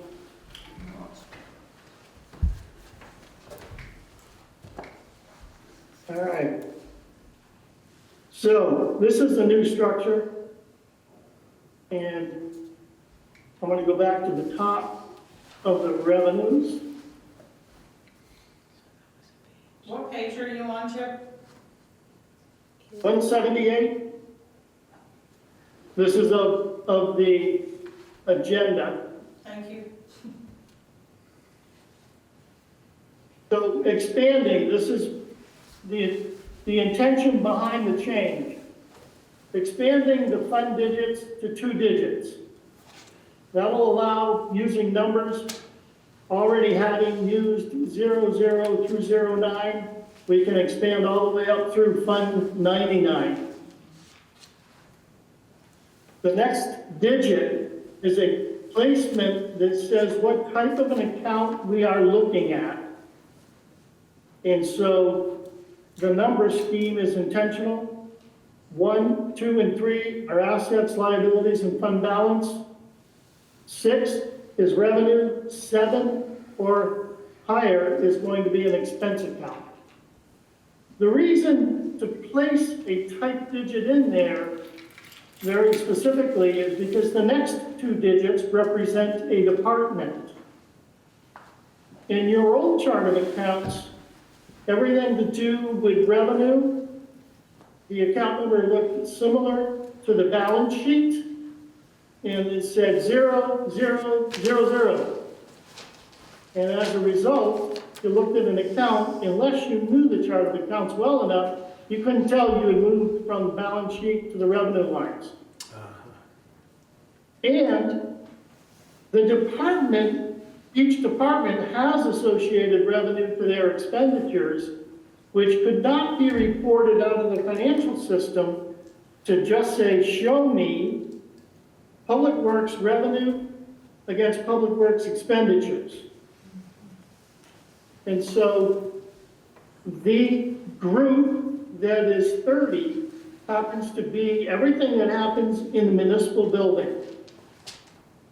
And so I have associated all the revenue stream that is in the municipal office building as being the Department 30, and then left the remaining old department number intact and renumbered the revenue streams.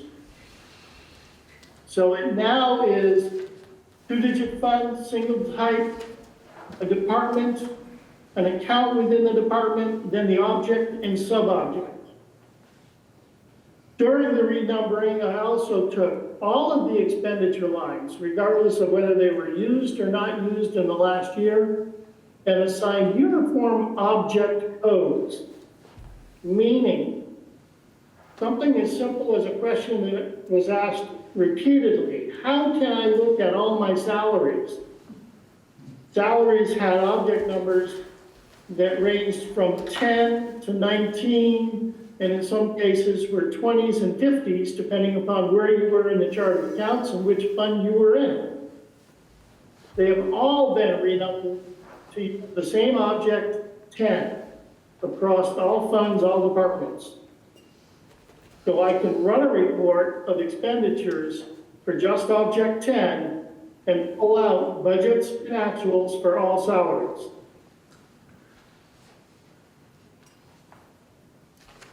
The last two sets of digits are known as the sub-object because often we have more than one object in an account, in a department, in a fund that we need to identify. And I'll show you the major change that happened in the municipal building known as the Department 30, which is government. That means the account number actually grew in length. But because of that, we are allowing ourselves to expand the number of funds, which I believe we need to do, and be able to report departmental revenue with departmental expenses. So if there's an inquiry about what does recreation bring in versus what's it cost, what's DPW bring in versus what's it cost, what's PD bring in versus what's it cost, those things can be run directly from the financials, and they were attempted to be presented in the annual report in the budget process, in which they would say net to taxpayers in that spreadsheet. And unfortunately, the spreadsheet didn't total correctly in the annual report. So we're looking to get these to work directly off the financial system. This happens to be the government municipal building, 30. I'm scrolling fast because I'm just trying to get you to where you can see where we changed Department 40 is the police department income. Because Department 40 in the expenditures is also the police department. And we couldn't match that number in the old chart, and I've intentionally made it so that we can match the same department revenues with the expenditures. Again, not reducing anything. We're showing every account that exists within these groups. The next group is fire department, 45. Then we get into the 50s, the street department.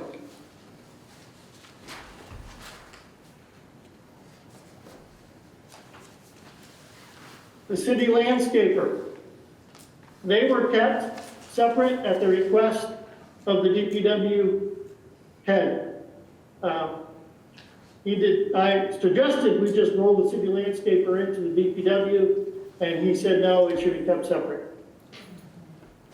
Then the next big group is recreation. Recreation became the exception to the rule of consolidation because recreation has distinct areas of revenue and expenditures that have historically desired to be tracked. And we'll see that, grants and fees, the senior center operational income, Crowdy Beach operational income, recreation programs, Gardner Park, and then the waterfront. And something from ages ago, apparently one time boat washing station was activity. And mooring management was in the general fund before it became its own fund.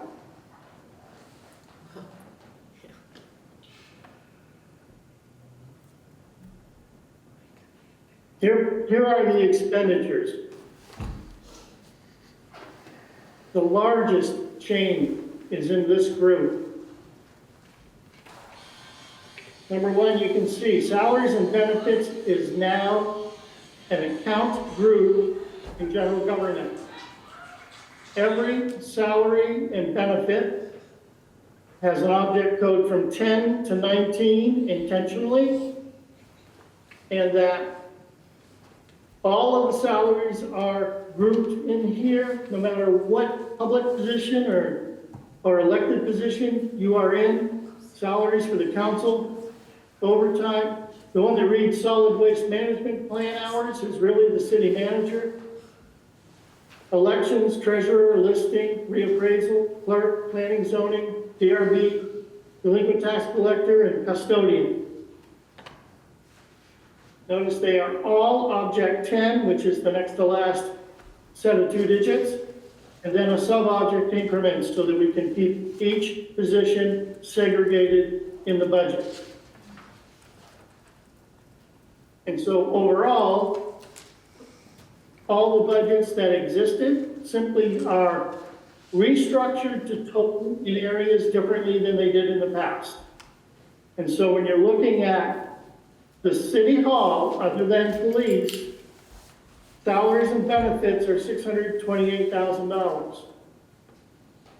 This was not achievable to be reported with your old chart of accounts. The next group is office operations. Much Just, the hey, same. Chip, if I could just jump in, just to be clear, so that everybody in the room understands, that includes folding in the treasurer's office, treasurer clerk's office. Yes, Okay. in two. And can I ask why the city manager is called Solid Waste Management Plan Director or whatever? Yes, because in the old chart of accounts, there was a wage in the city manager's office that in numeric order had that as the top description. So that is what carried forward in the combined. Which is why I know I need to rename it. I thought it was because the city manager was, never mind. No, that might have been more the mayor's side. Fair enough. So then office operations, again, all of the operations that happen within City Hall being brought together, again, with the exception of police, who is physically separated from all other sections in the building. And this is just the cost of running the office, which is City Hall. Not broken down by, was I on the second floor first office, second floor second office, first floor treasury office. It is simply City Hall has a storage closet and everything we get comes out of it.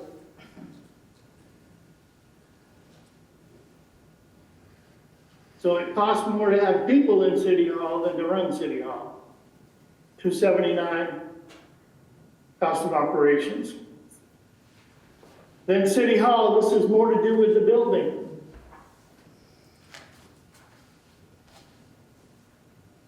We budget $48,000 to maintain the building effectively.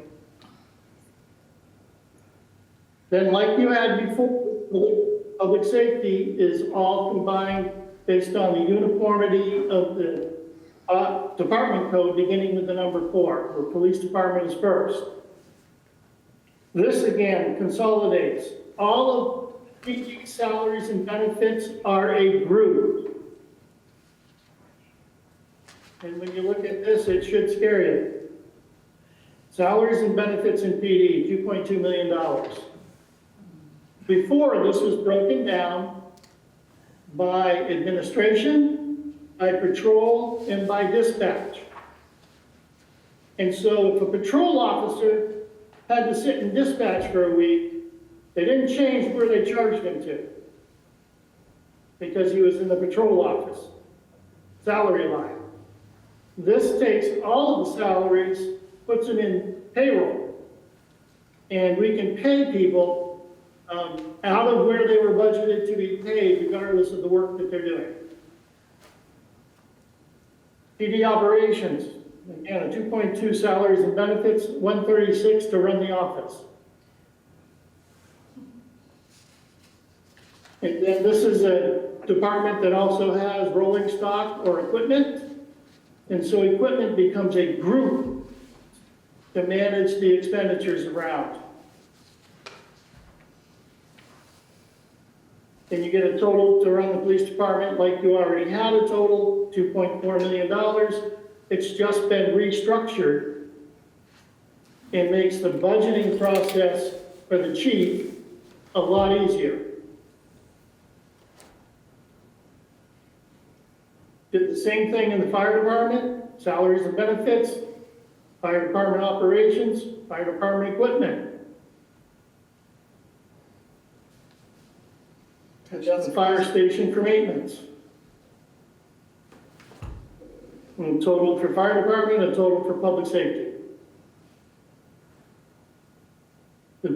Another large change, public works.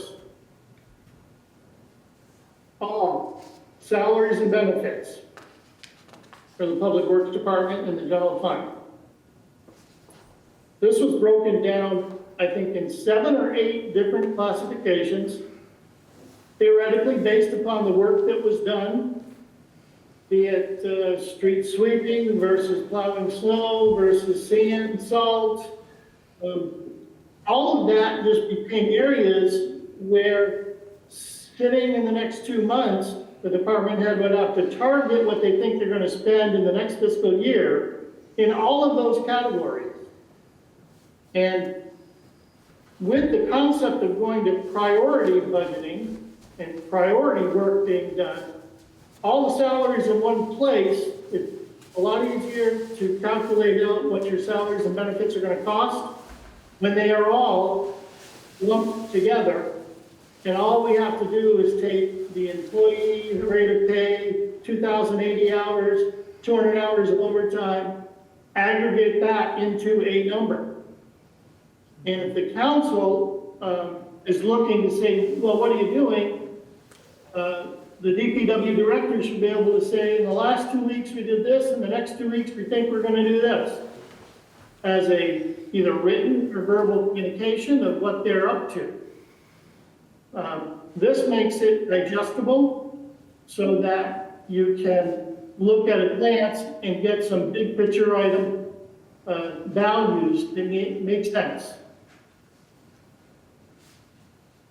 Then we have Public Works Operations. Again, it's not my location. It's simply things that they have to do to operate.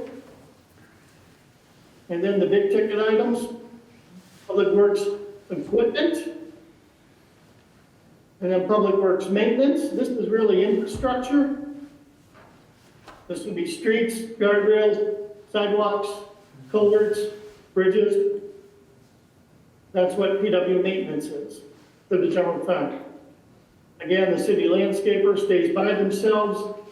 We did not break this down into the same categories as the others because there's so few lines, and that salaries and benefits would end here at 18, and then we'd be like 2 lines for each of the other categories. So I just left city landscaper as one total. We can still inquire about all the objects that are 20 through 40, which are typically office operations, and the landscaper would show up. Recreation. This was one that had very little change in it. Again, because our goal was to be able to report revenue and expenses by geographic area that recreation operates out of. So this looks very similar to what you had. The major change was their revenues are also now have the ability to be tied to Department 70. So each of these have salaries, benefits, operational costs, and equipment contained within administration, contained within senior center. This is a group identified with no values, so I didn't even know what header to put on it for 72. But Prouty Beach, we all know what that is. Salaries, overtime, everything that it had before for Prouty Beach. Community kitchen exists, not being used. Rec programs. Summer, winter, camps, annual events. And again, each of these sections has health insurance. Each of these sections will have uniforms if they're required. Again, another 77 department group within, and I couldn't identify why we had that. Gardner Park.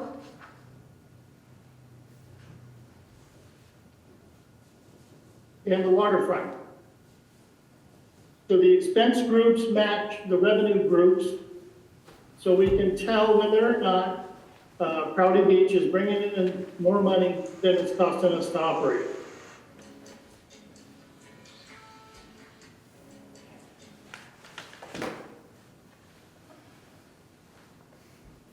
this small group, I haven't identified where it comes from, but conservation and development, set up as a group, does not have any subtotaling in it. There was, still is, a group known as Conservation Project, where we're hitting unemployment and workers' comp, which I think must belong somewhere else. So I'm hoping to determine where that should be placed.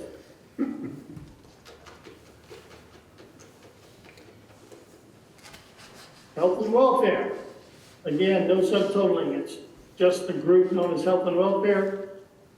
And the health officer salaries, things sticking in here, hazardous waste disposal, SWIP is in there. The group that needs the most work, debt service. These are all old debts that have been paid off, and the newer ones are down here as numbers. The uniformity is that all debt service, interest, and/or principal is an object 93, no matter where you find it. So we can dump out a list of all budgets to actuals for our debts simply by asking for object code 93. If you'll notice, for example, down here, we do have some actuals where there's no budget. And that's in the current year as of 9/29, or 10/29 live data.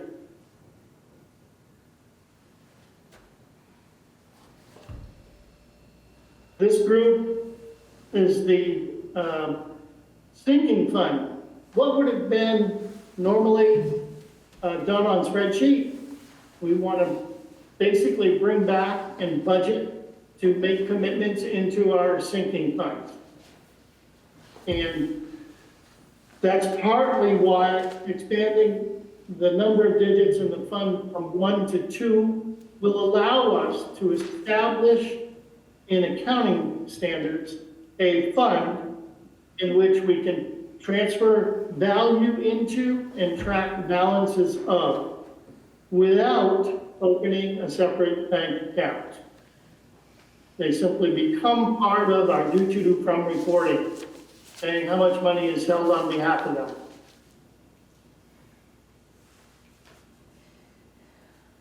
One group up here, personnel expenses, which is the state child care contribution, sits out here, and for me, this should fit within every department. Police, fire, administration. It is 0.0044% of state wages, and it's an expense to the city being contributed to the Vermont Child Care Credit. So Chip, is that going to end up being distributed then, and it'll go away here? I left everything intact where it was, and so that's part, to me, that's part of, yes, I would like to. That really will require payroll maintenance on every employee, but I know a guy who knows a guy who can make that happen quickly.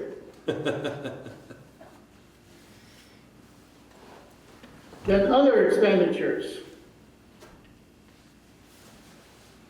Newport ambulance, property casualty insurance, Orleans County tax, the Renaissance project, which I just label it as NCDD because that's where the money actually goes, and then claims and damages. These could just as well be put underneath City Hall, but they've always been broken down at the end of your expenditure reports. Liability insurance expense, again, these could be broken down in just in the City Hall as part of operational cost. The next group, capital improvements, this would be direct expenditures for capital improvements. And I think traditionally, these were seen in that spreadsheet as saying, if you didn't spend it here, then we would reserve it. if this is going to be treated the same as the contributions to reserves in the other group 89, then we should consolidate that. So that we're either doing direct expenditures or we're committing money into reserves to spend from reserves as we need to. It's more or less a Department of Redundancy department to have the same concept in two areas. Mm-hmm.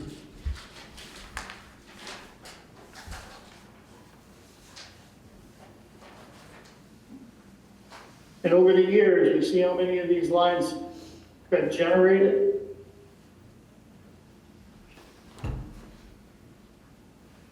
At some point in time, there was a street reconstruction that hasn't been used. This could be consolidated up with the group above it. The next group is appropriations. All appropriations are Object 98s. And these should be the ones that you normally vote on annually, either in mass or as individual articles, for contributions after taxes are collected, of money the voters choose to raise by taxation and give away.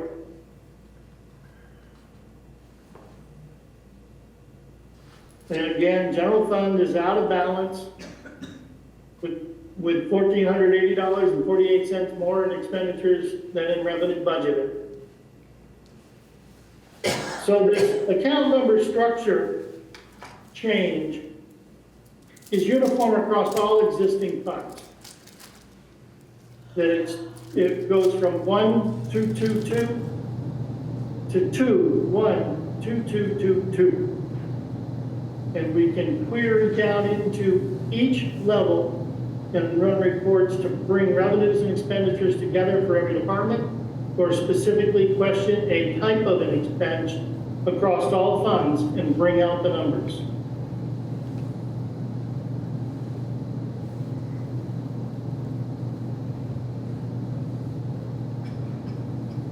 That concise enough? Let's see what questions there are. I can tell you the expense report in detail dropped from 63 pages to 50 pages.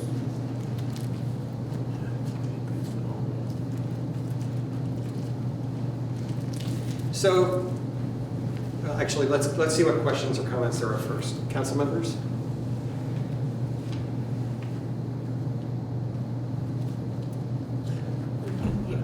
Yeah, this is expansive. I now understand the work, like when you're like the chart of accounts was a task, and now seeing it in this manner, I thought I understood, but yeah, still, yeah. I suspect this is going to get a lot more clear the first time Chip does a report for us. The monthly report is going to be, it will be significantly different. Yes, and suppressed to headers or? Yeah, still suppressed to headers. Okay, wonderful. Right? Yeah. But what you will be able to see, I mean, I think Yes. the thunder that we may have just kind of rolled through is that we will be able to account for basically 4 items in every department in the same way, which are the cost of personnel, cost of operations. What are the other 2, Chip? Building maintenance, infrastructure maintenance, debt service. Yeah. So that's for me the really interesting thing here is, you know, I've been on council now for a year and 9 months or something like that, and I've been begging for a report where I can just see how much are we spending on salaries in this area, right? And for the first time, we'll be able to see it. And I hasten to add, we'll also be able to find detail. So just because we've compressed, for instance, all the offices in the municipal building, doesn't mean we can't parse out the detail when we want to and find out how things are shifting and changing department by department. It's going to be easier to track that way too. Say it a little louder. It's going to be easier to track that way too. So if something's skewed, you can take a deeper dive into that and see if where that is coming from. Right. Go ahead, Lori. So I was just thinking about something I think that was said at last week's council meeting about the budgeting process, and it kind of goes to something that Chip said. I want to make sure that I understand. So part of the idea of budgeting is Public Works, for example. We wouldn't necessarily have to ask Tom to say, I need this much money for this bucket and this much for this one. I can actually pay an employee this amount of money, and then that employee happens to spend a week working in one project. They can go in and put the timesheet for that one project for that particular thing, right? And then see the person's salary and which buckets it got pulled from. Is that is that how, one of the things that's going to benefit us? I haven't thought about that, Chip, but do you want to answer first? So the detail of type of work done would become a function of pay types and payroll instead of a function of an account number in the general ledger. So, for instance, Lori, so the short answer to your question is yes. If, it's a great example right now. We've got 2 employees who are working almost full-time on just installing water meters, right? They're going nuts on water meters. They're doing a great job. Tom didn't budget for water meter installation as a function of his staff time, right? And the way we would get the detail on that actually is that Tom would come back, to the city manager once a month, or however often the city manager requests it, with a report on what's been done in the past month and what the priorities are going to be with the existing staff in the month to come. And the city manager would report that out to the city council as he or she sees fit. The place where the payroll information is going to be most important to us are really 2 places.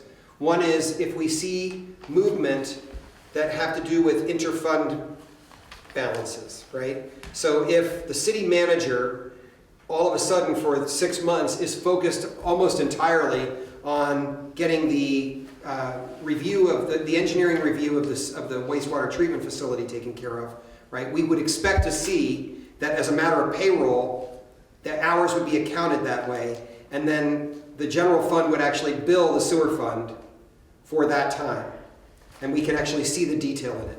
Another example where it's going to be really important and that we have not been very good at tracking historically is going to be in grant reporting.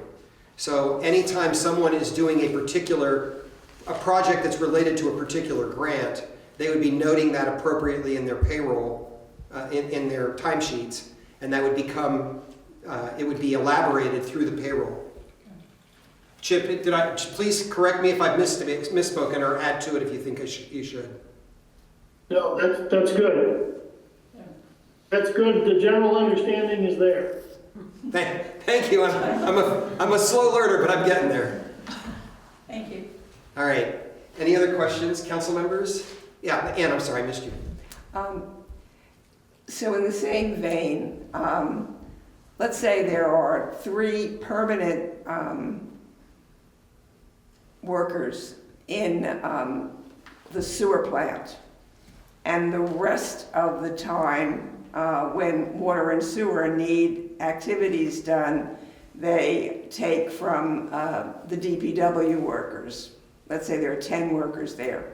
Will all the salaries of those 10 workers now appear in the general fund? And then when some of them are used in water and sewer, there be a bill, an interdepartmental bill for that? Yes. So one of the things for next fiscal year, if we budget the employee in the general fund and they work for other funds, that there will be a transfer out of those other funds and a revenue received to the general fund for services provided. And the second question I had, if I may. Please, go ahead. Is there a way in the sinking funds in the whole big code, to differentiate between funds that we think are restricted, whatever that means, and non-restricted funds? so that you could pull out all of the funds that are restricted and know how much money can't be touched? Yes. So each fund can be defined by what type of a fund it is. It can be general government, special revenue, proprietary, fiduciary, fixed asset, long-term debt. There are, however we want to define them is how they will be audited. And restricted could be one of those as well? Yes. Thank you. Restricted funds are typically restricted by an outside third party. Committed are typically internal. We say we're going to. So if we wanted to, we could also label something committed? Yes. Thank you. That's one of the reasons to go to the two-digit funds. There are already activities that are combined with the general fund, which in my humble opinion should be in their own fund. Records preservation is one of those. Every time somebody records a document, there's a few bucks for every page that is supposed to go into records preservation. And it's not doing that. The reappraisal fund, you get money from the state annually, like $9.50 per parcel, that is meant to go into a reserve for future reappraisals, and you're about to start one in a year or two. Then as well, the fire department always is talking about the next piece of equipment. And so if annually you budget to put 25 grand into a fire equipment reserve, that's a commitment, not a restricted. And so it goes into a fund. The cash, again, stays in pooled cash, but all of a sudden we see in the due to from value of fire equipment reserve. We can see value for restoration of streets or paving fund, or a highway equipment fund. We line those up very similar to the way that they look on that spreadsheet. They had no bearing on the financials. We actually build into the financials those values, and which is why I tend to show as the first document in the financials the due to from report. It's a one-page encapsulation of who owes who money. Okay, council members, any other questions or comments?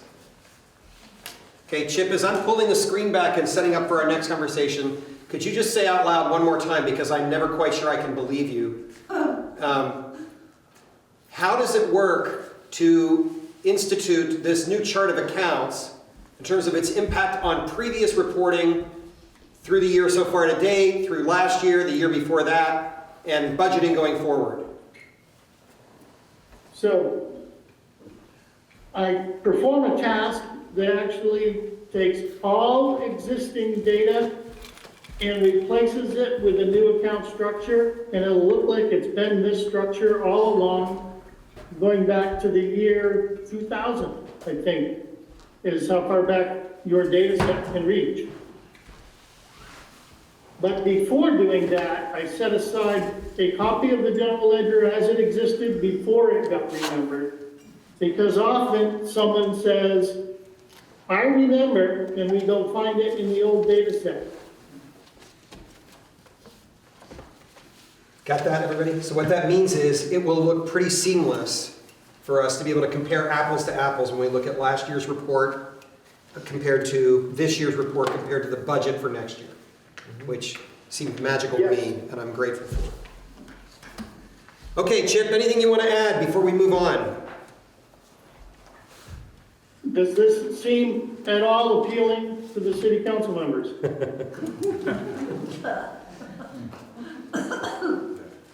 Absolutely. Yeah, for sure. Yeah, I think there's general affirmation. I don't think there's an action that we're asking for tonight. I think this is actually simply within the purview of the staff as they work on the budgeting. And we just want to keep all of you up to date. And we'll watch as the staff lives into the new budgeting. And as Chip begins bringing us reports, using this new format. But I would be happy to be challenged on that. If the council thinks there's an action you'd like to take tonight regarding this, feel free to have at it. Or if you want to review the 300 pages and at the next meeting, have a longer discussion about it. I know this is a tremendous amount to take in, and now that you've been explained the difference between the number schemes, you know, you could look side by side, page by page, and say, oh, I see what happened here, I see what happened here.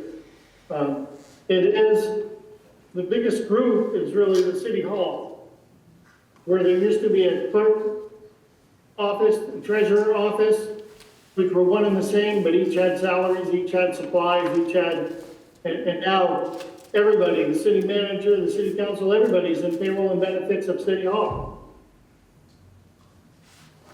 It is radically different, and it's very much more small town oriented. And in my opinion, if you are tending to go towards priority-based budgeting, the budgeting in this manner allows you to set priorities without having to set up a series of accounts to track some project. The project is more verbal or written reporting by whoever's doing the project, overseeing the project, and your budget stays stable.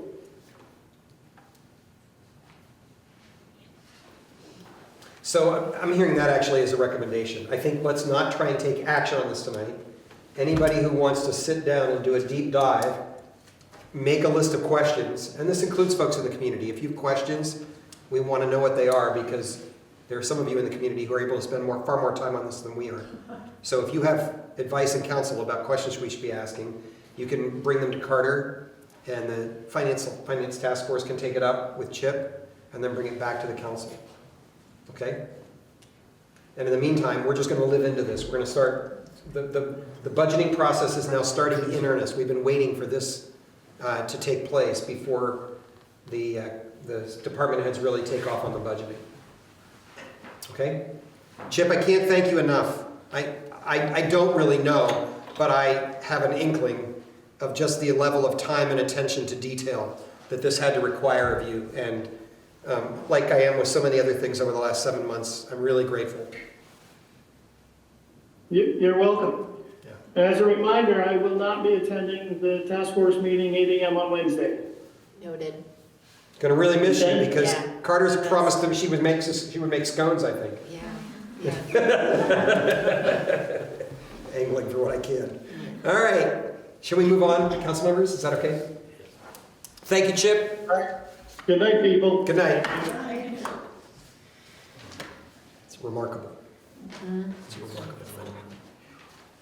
Okay, so speaking of remarkable, y'all, I think we are prepared to take action tonight, unless council sees something uncomfortable that they want to talk about, on the 2 final loans that we warned back in August and voted on back in August and got permission from the voters to move ahead with. So I'm going to describe in general terms for the record where we are and how we got here.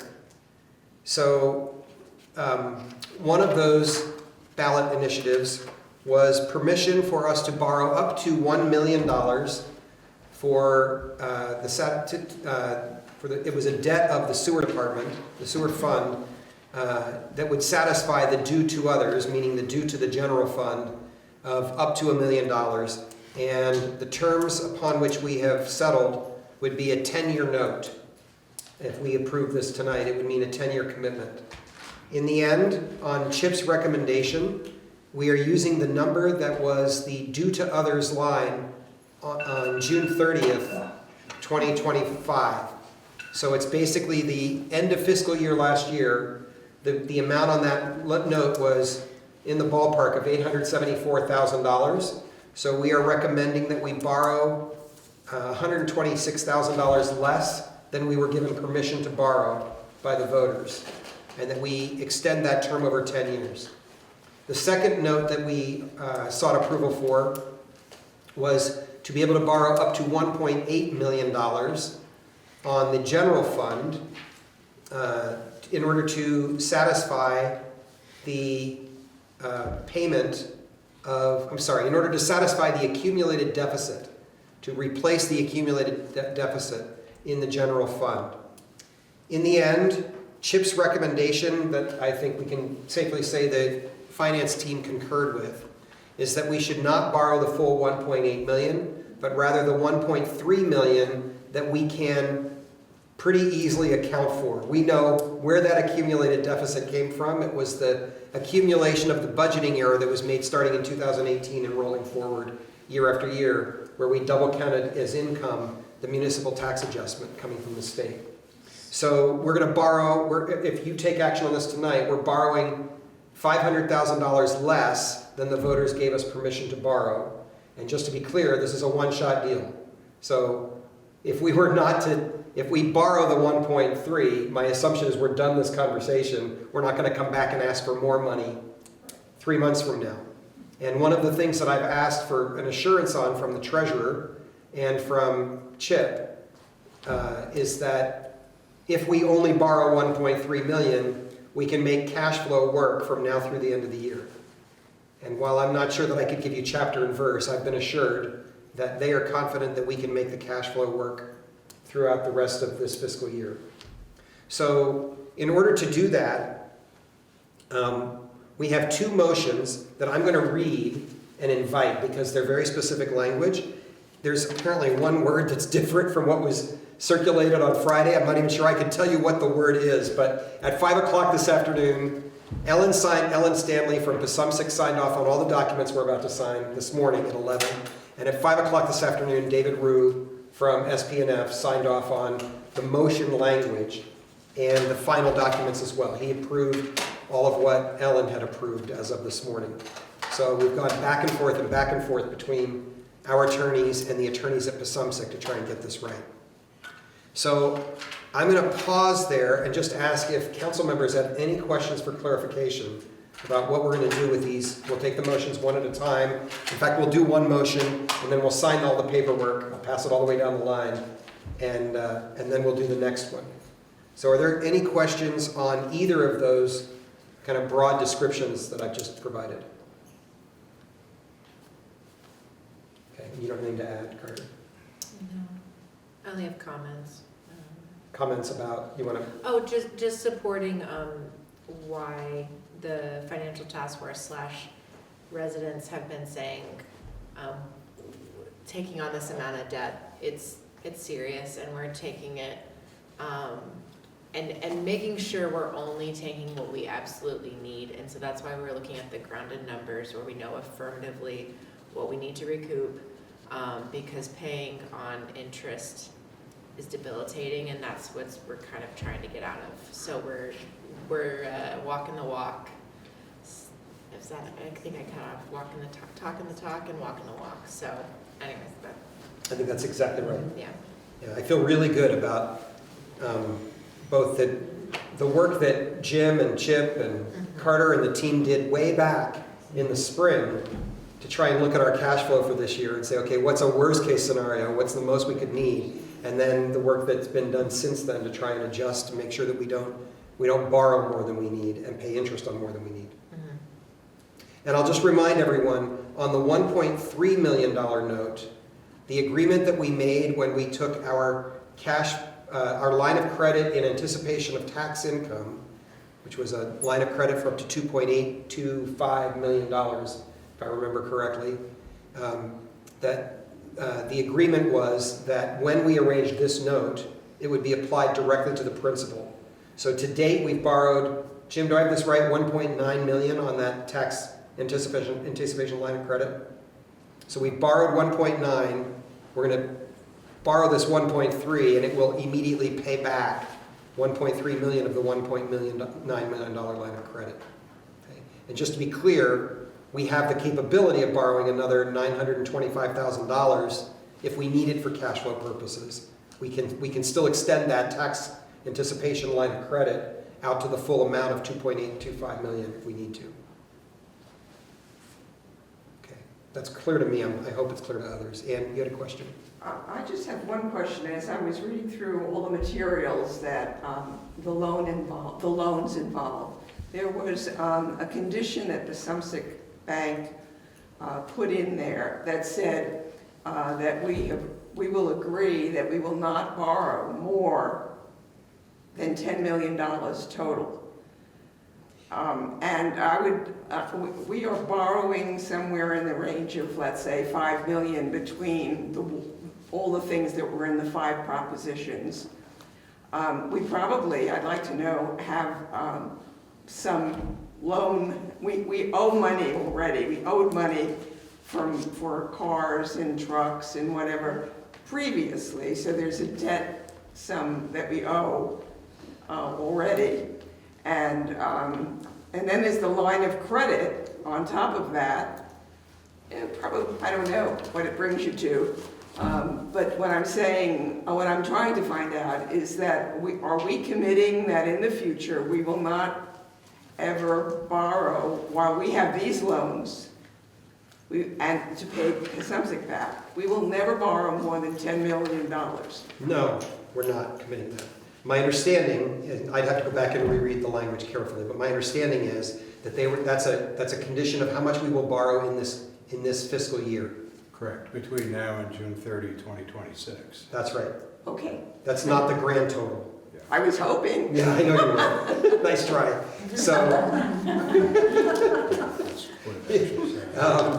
and there was an and that I can't remember now.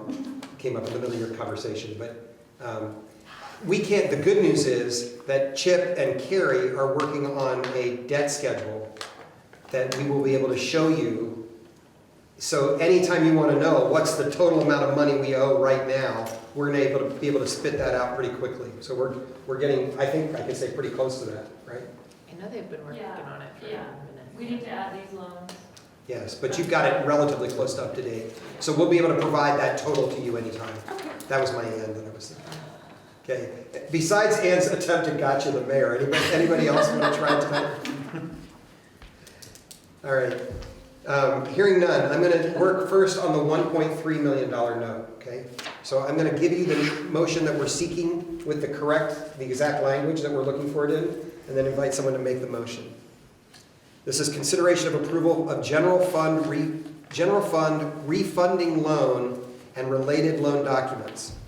Can I have a motion to adopt the refunding note borrowing resolution and to approve the loan commitment, municipal refunding note, tax certificate, and other related loan documents associated with the city's borrowing of $1.3 million from Pasumsic Savings Bank to refund the city's tax anticipation or current expense note, and to authorize the mayor and treasurer to sign any documents needed or advisable to issue the municipal refunding note. May I have that motion? So moved. I have a motion. Do I have a second? I'll second. I have a motion and a second. Do I have any further questions or concerns from the council or from members of the community? Hearing none, all in favor, please say aye. Aye. Any opposed, nay? The motion carries. So we're going to pause right there and play our version of Whisper Down the Lane here. This is the right one. And I'm going to pass the pages as I go so we make sure we all get the right pages signed.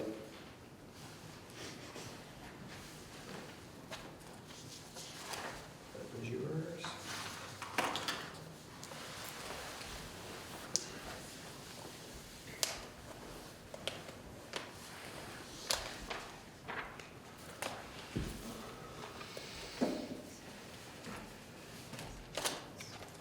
Okay, then we need, the next one is the statement from Pasumsic. Terms and conditions are hereby accepted and agreed to. Oh, she wrote in November. I'm going to put this third day of November. So I'll ask you, in addition to signing this the second one that's coming, please also initial the change I made from October to November. Oh, here, put this with it. Maybe just note that it's the third one.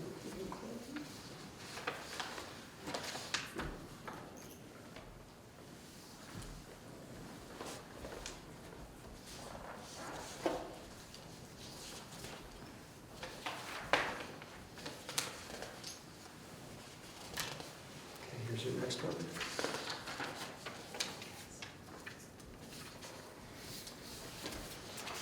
Hey, Jim, this 8038-G, the federal form, am I the one who signs that, or do you? I sign it. Okay, so I'm just going to pass that one down for your signature. I'm collecting them all through. Oh, yeah, there it is. Your name's up there at the top. Okay. And I'm looking, this is the $1.3 million note. And then the next one is the refunding note, resolution refunding note borrowing.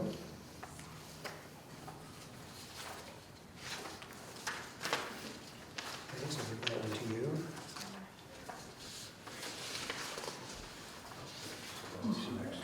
This one goes directly to Jim. This is the one you just signed. I think we signed this one already. Exhibit D. Didn't we just do this one? Refunding note borrowing versus. Hey, Carrie, would you come look over my shoulder, please? I really do not want to gather us for an emergency meeting this week because I screwed this up.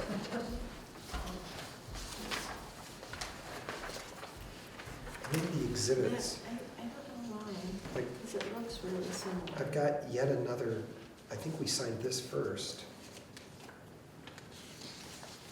Where are the other? Is that not? Yeah, you want to look at that one? I don't think we have to sign any of this stuff. Do you have more than one copy of the actual note? I think that's what happened. Okay, that explains it, because the one that just came through has a very faint watermark that says draft. Oh. So she just left the old one. Yeah, but Ellen should have gave you a clean copy. You take the draft on that one. Yeah. Okay, so this one, I don't see anything that says draft, so should we try it again? So we should sign the one that doesn't say draft. Okay. Were you talking about this thing? Yes. We have two of these, of this, yeah, see Right. how it's Well, like that- in the that's a different packet? document than the one that says draft. The one that Yes, says draft, you should be signing the long one, the legal. Which we did.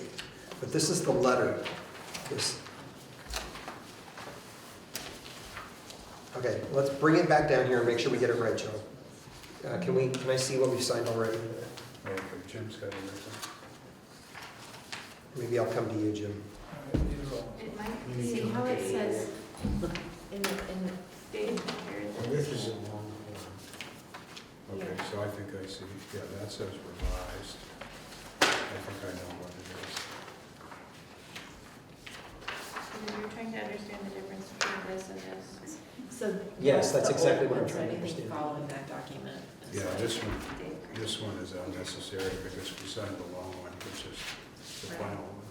Okay, Okay. and that would make sense because then this, yeah, So okay, that- okay, I'm caught up. Okay, so we're gonna get rid of that one. This is not this. Yeah.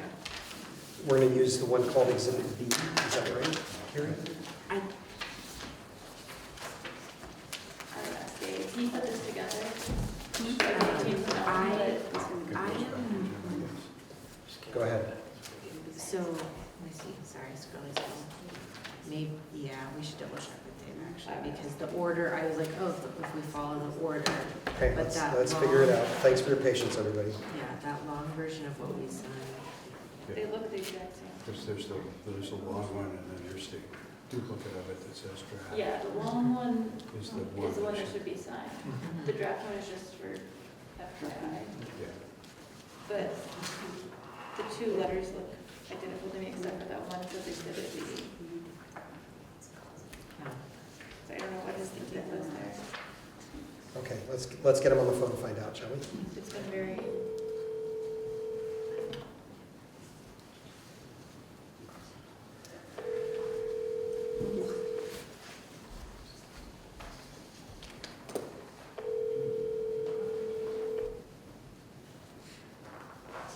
Hi, Rick.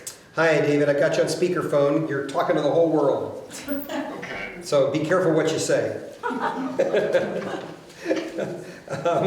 So we are in the process of trying to sign documents, and I think I've got us in a snarl, and I want your help to sort it out.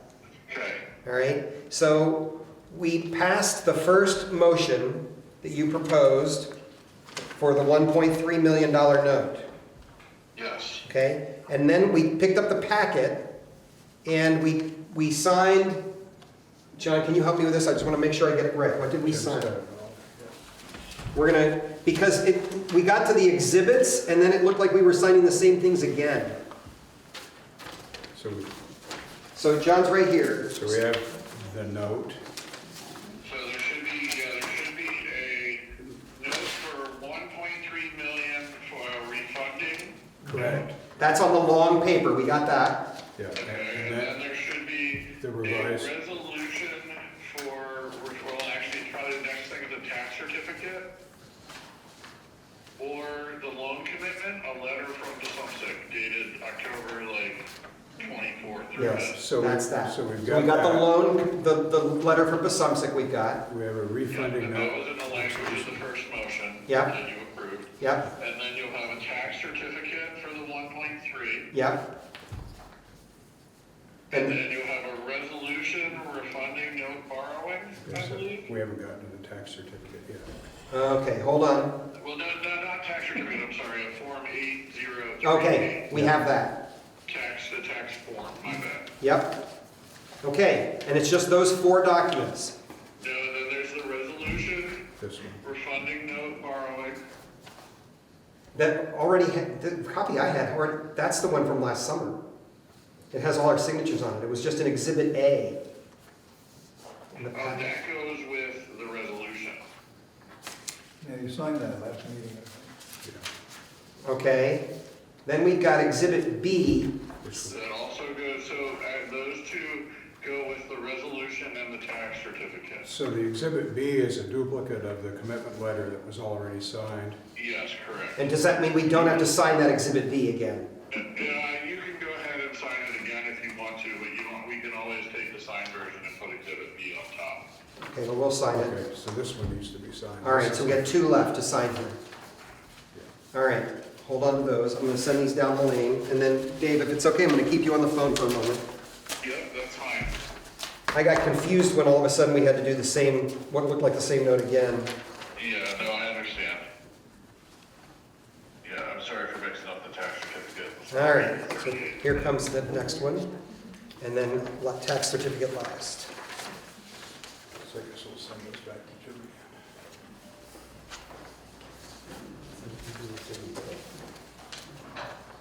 Okay, and Dave, as I pass those down through, you're not on with somebody else you have to pay attention to at the moment, right? You're okay for Not yet. 5 minutes? All right. Yeah, no, I got time until they call. All right. I suspect we can now figure out the next one without you, but let's do it together. No, let's go ahead, and it's going to, I think there might be one less exhibit, I could be wrong about Okay. that, but.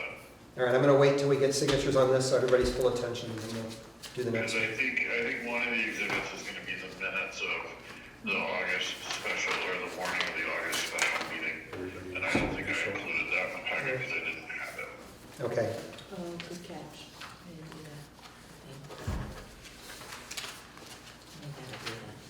We got it. Special initial date.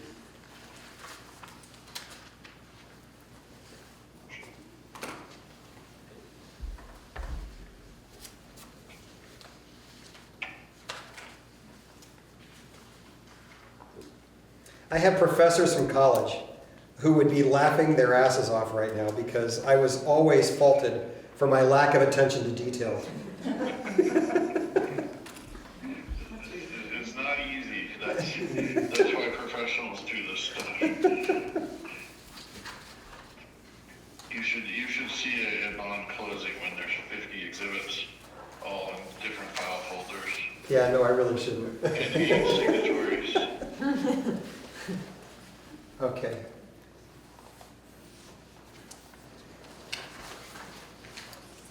Almost with you, Dave. No problem.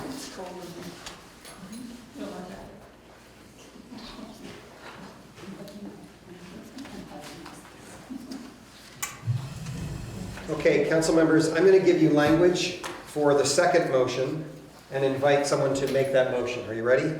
This one is for consideration of approval of sewer fund deficit refunding loan and related loan documents. May I have a motion to adopt the deficit refunding note borrowing resolution and to approve the loan commitment, municipal deficit refunding note, tax certificate, and other related loan documents associated with the city's borrowing of $874,000 from Passumpsic Savings Bank to refund the sewer fund deficit and to authorize the mayor and treasurer to sign any documents needed or advisable to issue the municipal deficit refunding note. May I have that motion? So moved. I have a motion. Do I have a second? I'll second. I have a motion and a second. Anybody want to ask any questions about this one? Anybody in the community? Hearing none, all those in favor, please say aye. Aye. Opposed, nay. Motion carries. So, here we go with the next one. So the first thing we're signing here is the municipal deficit refunding note on the big piece of paper. Pass that one down.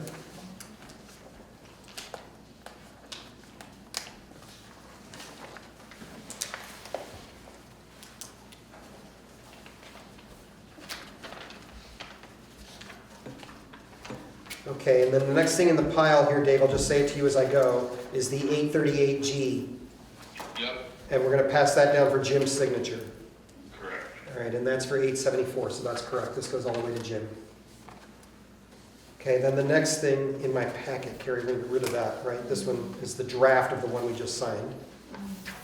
Yep. Then the next thing I have in the packet is the City of Newport, Vermont Resolution Deficit Refunding Note Borrowing.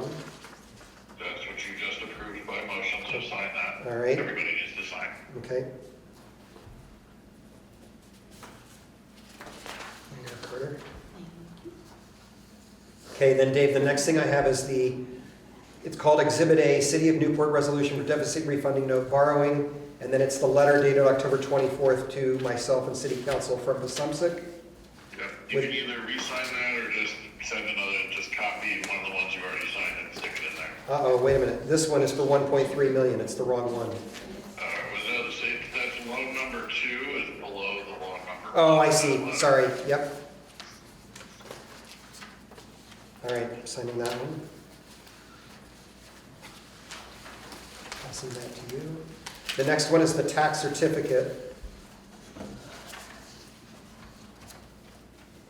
Yep, and I think, I'll double check tomorrow, but I think the one thing I am missing is, either the warning or the minutes of the meeting. I think it's the warning, because I knew I could get that. Okay, so you won't need signatures on that. You'll just have Jim. No, we'll just stick that in as an exhibit to the resolution. Okay.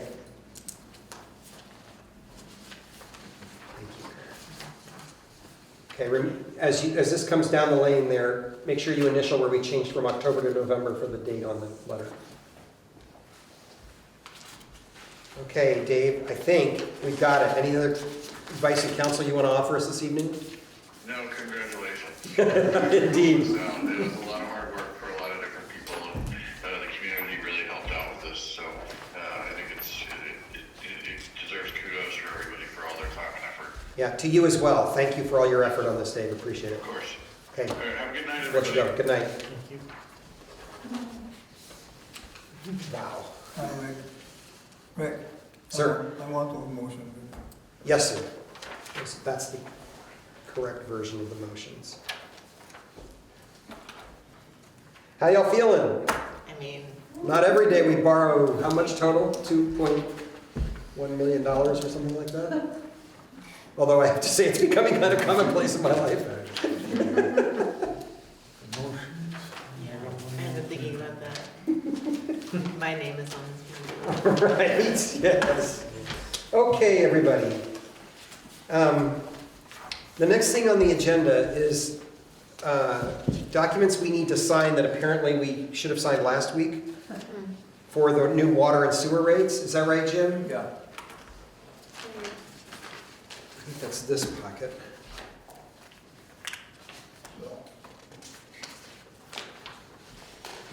I got the original. You got them there? Great. So Jim, can you please describe to the council what it is we're doing here? All right. You're signing an official document of everything you approved last week, rate fees, the adjustment of rate fees. Okay, You approved last week. In addition, they've got the labor and equipment rates. The one we've got now dates way back to 2015. And it really should be one of these to go along with the current one. Okay. Difference here, these rates, this was not on the 2015. All rates for labor and equipment are set forth as the rate of each hour, except as otherwise. okay. And And these are the current adjusted rates. so if you Okay. want to approve and sign that. Yep. One sheet, those have already been approved. You got it.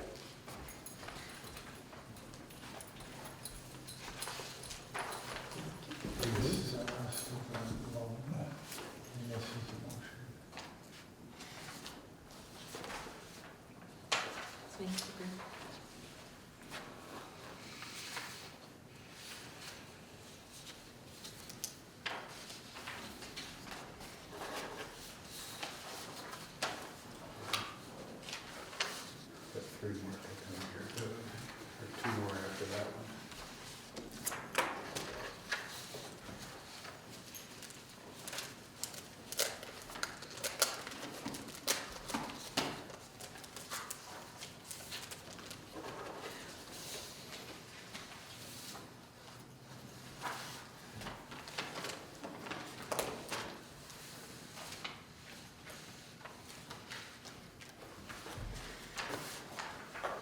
Tell me when you've got everything in your hot little hands down there, Jim. This is the minutes. Let's make sure. Yes.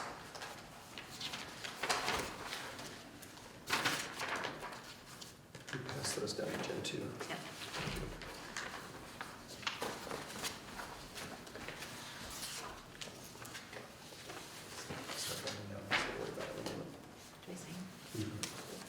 There, those just go to Jim. Totally unrelated. Okay, next thing on the agenda, thank you, everybody. And I know there aren't many of us here, but could we just do a round of applause? That represents about 8 months of labor. Huge appreciation to both the Water and Sewer Task Forces and the task force and the Finance Task Force, because honest to goodness, we couldn't have done it without those folks. So thank you to everybody.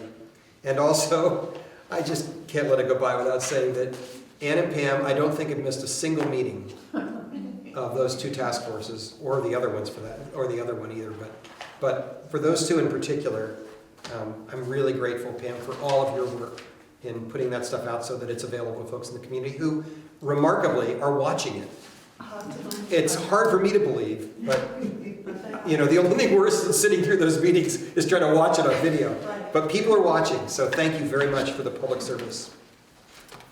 Okay, the next thing is kind of fun. Thank goodness we have some fun thing here. Last week, Carrie noticed that Robin had given a balloon to Stacy, and it was a balloon celebrating 20 years of service on Stacy Therian's part in our clerk treasurer's office. And so we thought it would be really appropriate to mark that and also to do a card, which we have here. We've had everybody, all the department heads have signed it, passing it for council. If anybody else in the room feels moved to sign it tonight, you are welcome to. And Jim, I wonder if there's anything you'd like to say for the record about Stacy's service over these 20 years. Stacy is a very reliable and competent person down there, and I think this is well-deserved, and I hope this continues for others, because to my knowledge, this has never taken place before in the city. It's a great idea. I fully support it. She deserves it. She does deserve it.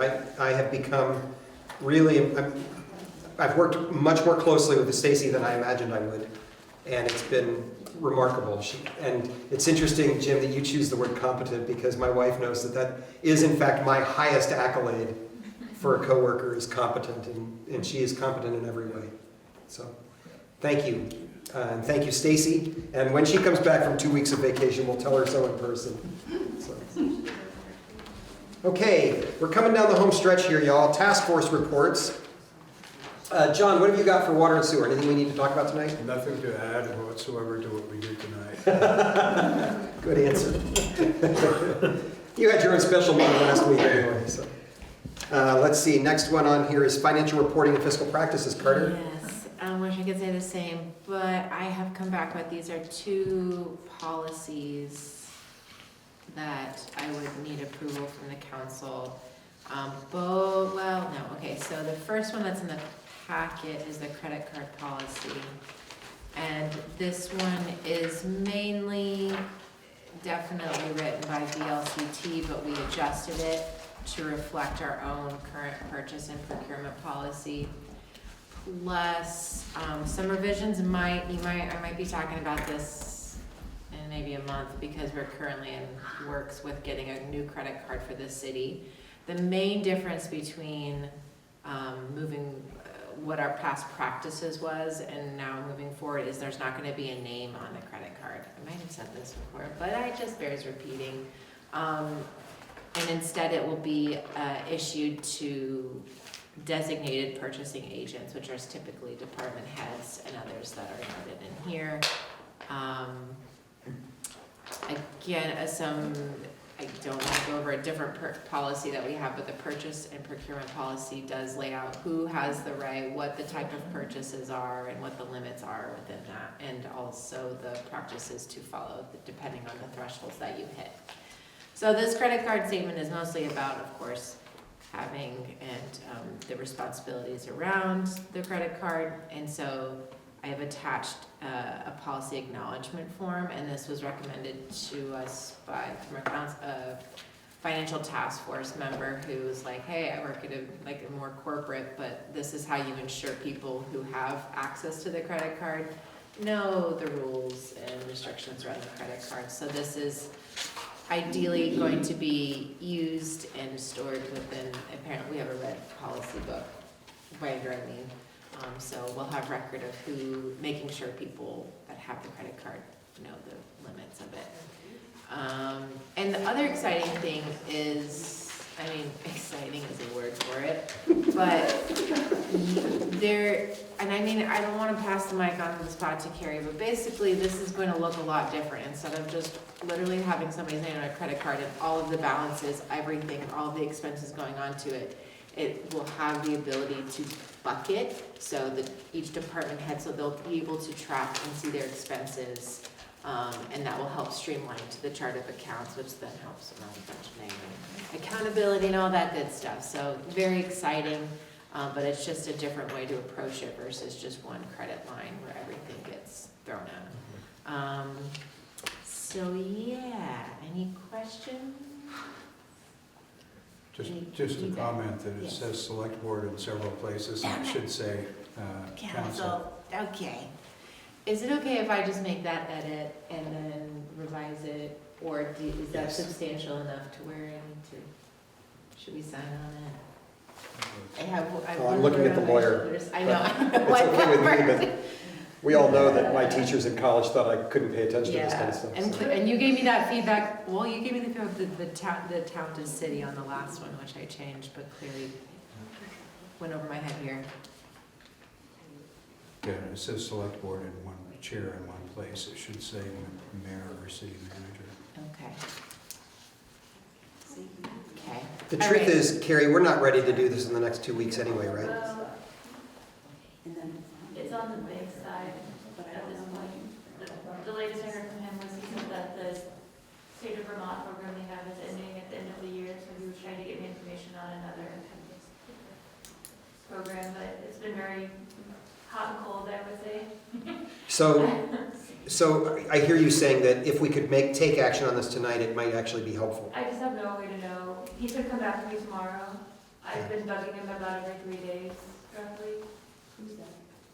So, John. So we could approve it with the caveat that anywhere it says select board, it's amended to council, and chair of the select board is amended to mayor, and then a clean one could be printed. We can sign it next time. You'd have the minutes to document it tonight. Does that sound okay to you, Carter? Sounds good to me. Can we call that a motion, John? Sure.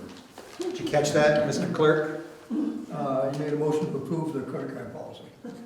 With corrections. changes. Yeah, yeah. So, Correcting select board to council, correcting select board chair to mayor. thank you, team. And so we'll wait it'll be reflected in the minutes, which means Carrie has what she needs to act. And, If I We get, gotta yeah, approve. what's that? if I get them. If you, right. Yeah. And then we'll approve, we'll print a correct copy and sign it at the next meeting, Okay, okay? great. Unless we need it before then, we'll call you and ask you all to come sign it in advance. No. All right. So we have a motion from John. Do I have a second? Second. I have a motion and a second. Any comment or question? All those in favor, please say aye. Aye. Any opposed, nay. Motion carries. And Carter, thank you for your work on this. Yeah. And then the second one is the response appropriations. This one, I revised, thanks to our lawyer at the table's comments, and also I'm a little bit, there's another difference I made to it. Oh, it's not in here. That's okay. Never mind, I think I'm gonna stop because I don't actually have, it's not in the packet. But the appropriations, I tweaked it a little bit so that the lingo matches and added a little, it doesn't even matter, we can't even talk about it. Okay, so we'll put it off till next time. But now I have a form, so look at the form that should match the policy. Anyways, all right. Rough ending. Wednesday. Wednesday at 8 a.m. for a financial task force meeting, please. Lori, did you want to add something? Well, I just have a question because this is about the appropriations and we will want them, are people submitting applications now? Will they use the new form? How, because, it's coming right up, right? Fair. So my method to approach this was, so the folks that were approved last year and on the ballot, and all of them were approved, they are grandfathered. There's no difference. Like, in fact, I'm pretty sure most of them have been on the ballot for the last 5 years. I'm not sure if all of them have, but nonetheless, they're gonna be grandfathered in. And yes, this form I will then share with them and ask for them to submit. I think it would be a cool idea if we could have a little written blurb from them for our new budget, Newport dealio on January 10th. Just to have like a quick slide deck, because not all of them submitted a write-up, like Umbrella. I don't need to call them out, sorry.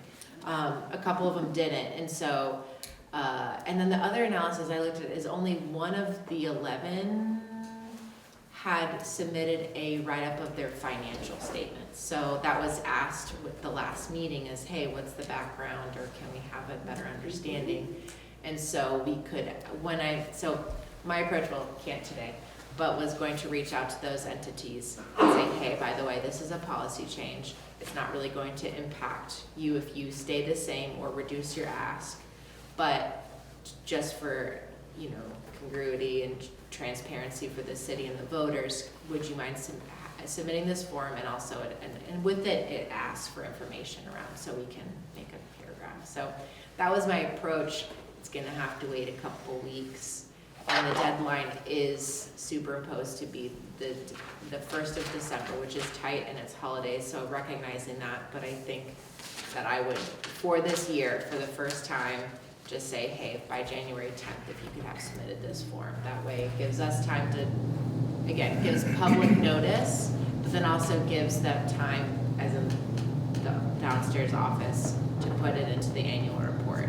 And it meets legal statute too. Is there one that missed the deadline last year? I think there was one group that missed something last year. Yes. Yes. If we know who that is, we might. Yeah. So if I could just make a suggestion here. I don't think we're dealing with material that's controversial.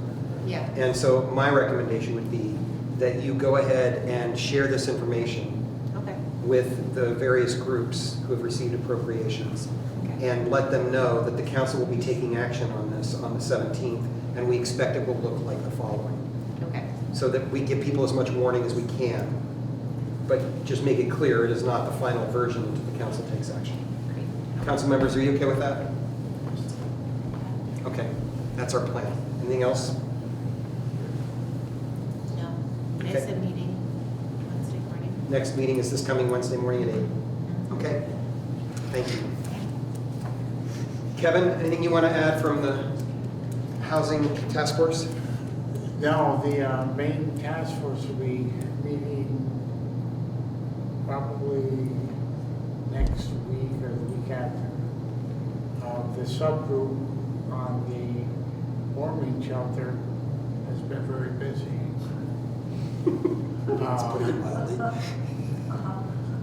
Is it Tim that's more or less coordinating? No, Tim is functioning at this point as, Tim and Brenda and Joshua House are functioning as fiscal sponsors, and we're still trying to nail down exactly who's going to coordinate the effort going forward.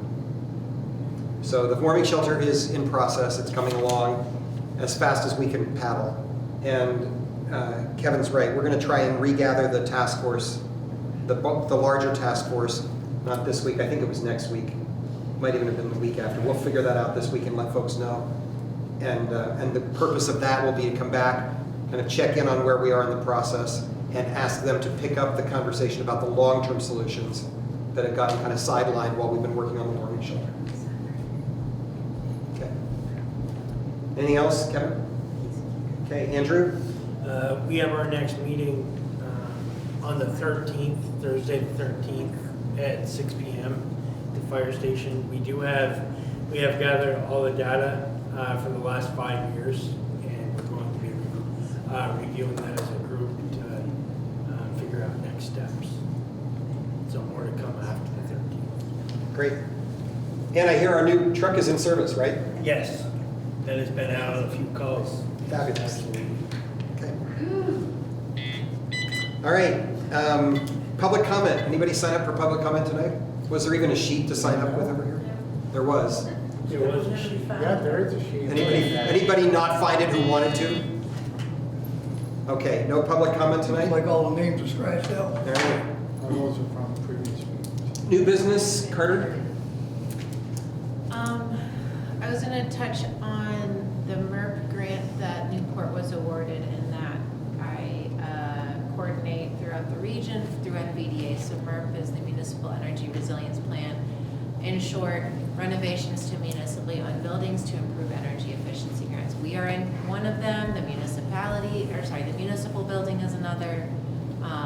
Public Works Garage, Fire Department, and the wastewater treatment plant buildings. When you say we are in one of them, you mean right now we are in the gateway, Yeah, which is sorry. one of them? Yes, yes. And that's a piece of energy inefficiency right there. Yes. No I kidding. was gonna also go look at the thermostat and just so curious how a building's comfort and anyways, just to be short, touch base with Tom, moving forward with a couple RFPs that are on the priority list as far as the grant goes, and also priorities for the buildings and just general maintenance. What Pam is discussing is the lack of an envelope in this building, or like a buffer. So basically all of the heat that is dedicated in energy to heat this air is kind of just escaping up through there and probably out the windows. And basic physics, we all know heat rises, but a fun fact is if you don't have proper air sealing, it actually creates a nice pull. So the cold air wants to come in, and it kind of creates this like positive feedback cycle. So one really quick fix to do is just air sealing around your windows if you have them. Anyways, not doing a great job of being concise, but I have touched base with Tom. We are moving forward with a couple RFPs. A really exciting development is that thanks to our lovely DPW, a lot of the work can be done in-house. So instead of paying that extra fee to go out, and also the time delays, and I will say on a regional level and statewide level to get this work done right now is a really concentrated market, and even getting on people's, on contractors' lists is very long. So this will really help expedite and help spend these funds, because we've got about $460,000 that can be invested back into our infrastructure. I'm really psyched about that. That is my new business. Thank you. Yeah. Andrew? No, thank you. John? No. Kevin? No. Jim, anything? No. And I don't have any new business. Old business, Carter? Oh, wait, I was gonna say, okay, then the other thing I was gonna mention is with the mini grant, so not the 460, but we got $4,000, and I was talking with Tom, and we're going to either get a fire department defunct or less quality thermal camera, or buy one with the grant. And that will be leased through the library, so you can borrow it and do the energy efficiency projects on your own home. So you can see behind your walls. You can see behind your walls and know, okay, oh, that's why there's icicles coming off my roof over there. I follow this one woman on Instagram who uses it to find bees. And the other piece is it can also identify where there's leaks. So, because water is cold. So it can be I'm really excited about the savings that it can pass on to residents if you use it wisely. But also it'll be there during the summer if you hear some weird noises in your walls. So that's a really cool development. And that's, okay, I'm really done. Okay, well, Andrew? Yeah. Are you sure? Yeah. Go ahead, Andrew. No, thank you. John? Kevin? Jim, anything?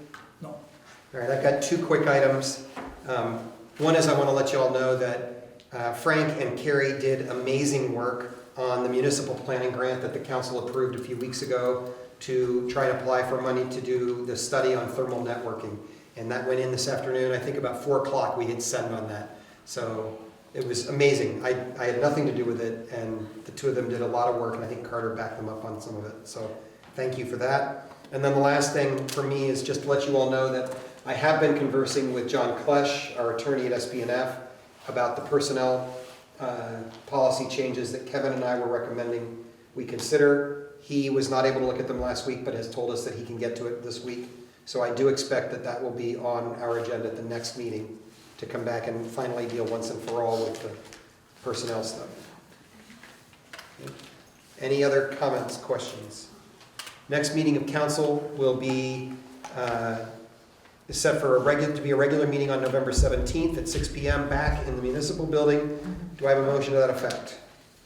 So moved. I have a motion, a second. A second. And a second. All those in favor, please say aye. Aye. Any opposed, nay. Motion carries. So I have a motion to adjourn. I'll write that one. Here we go.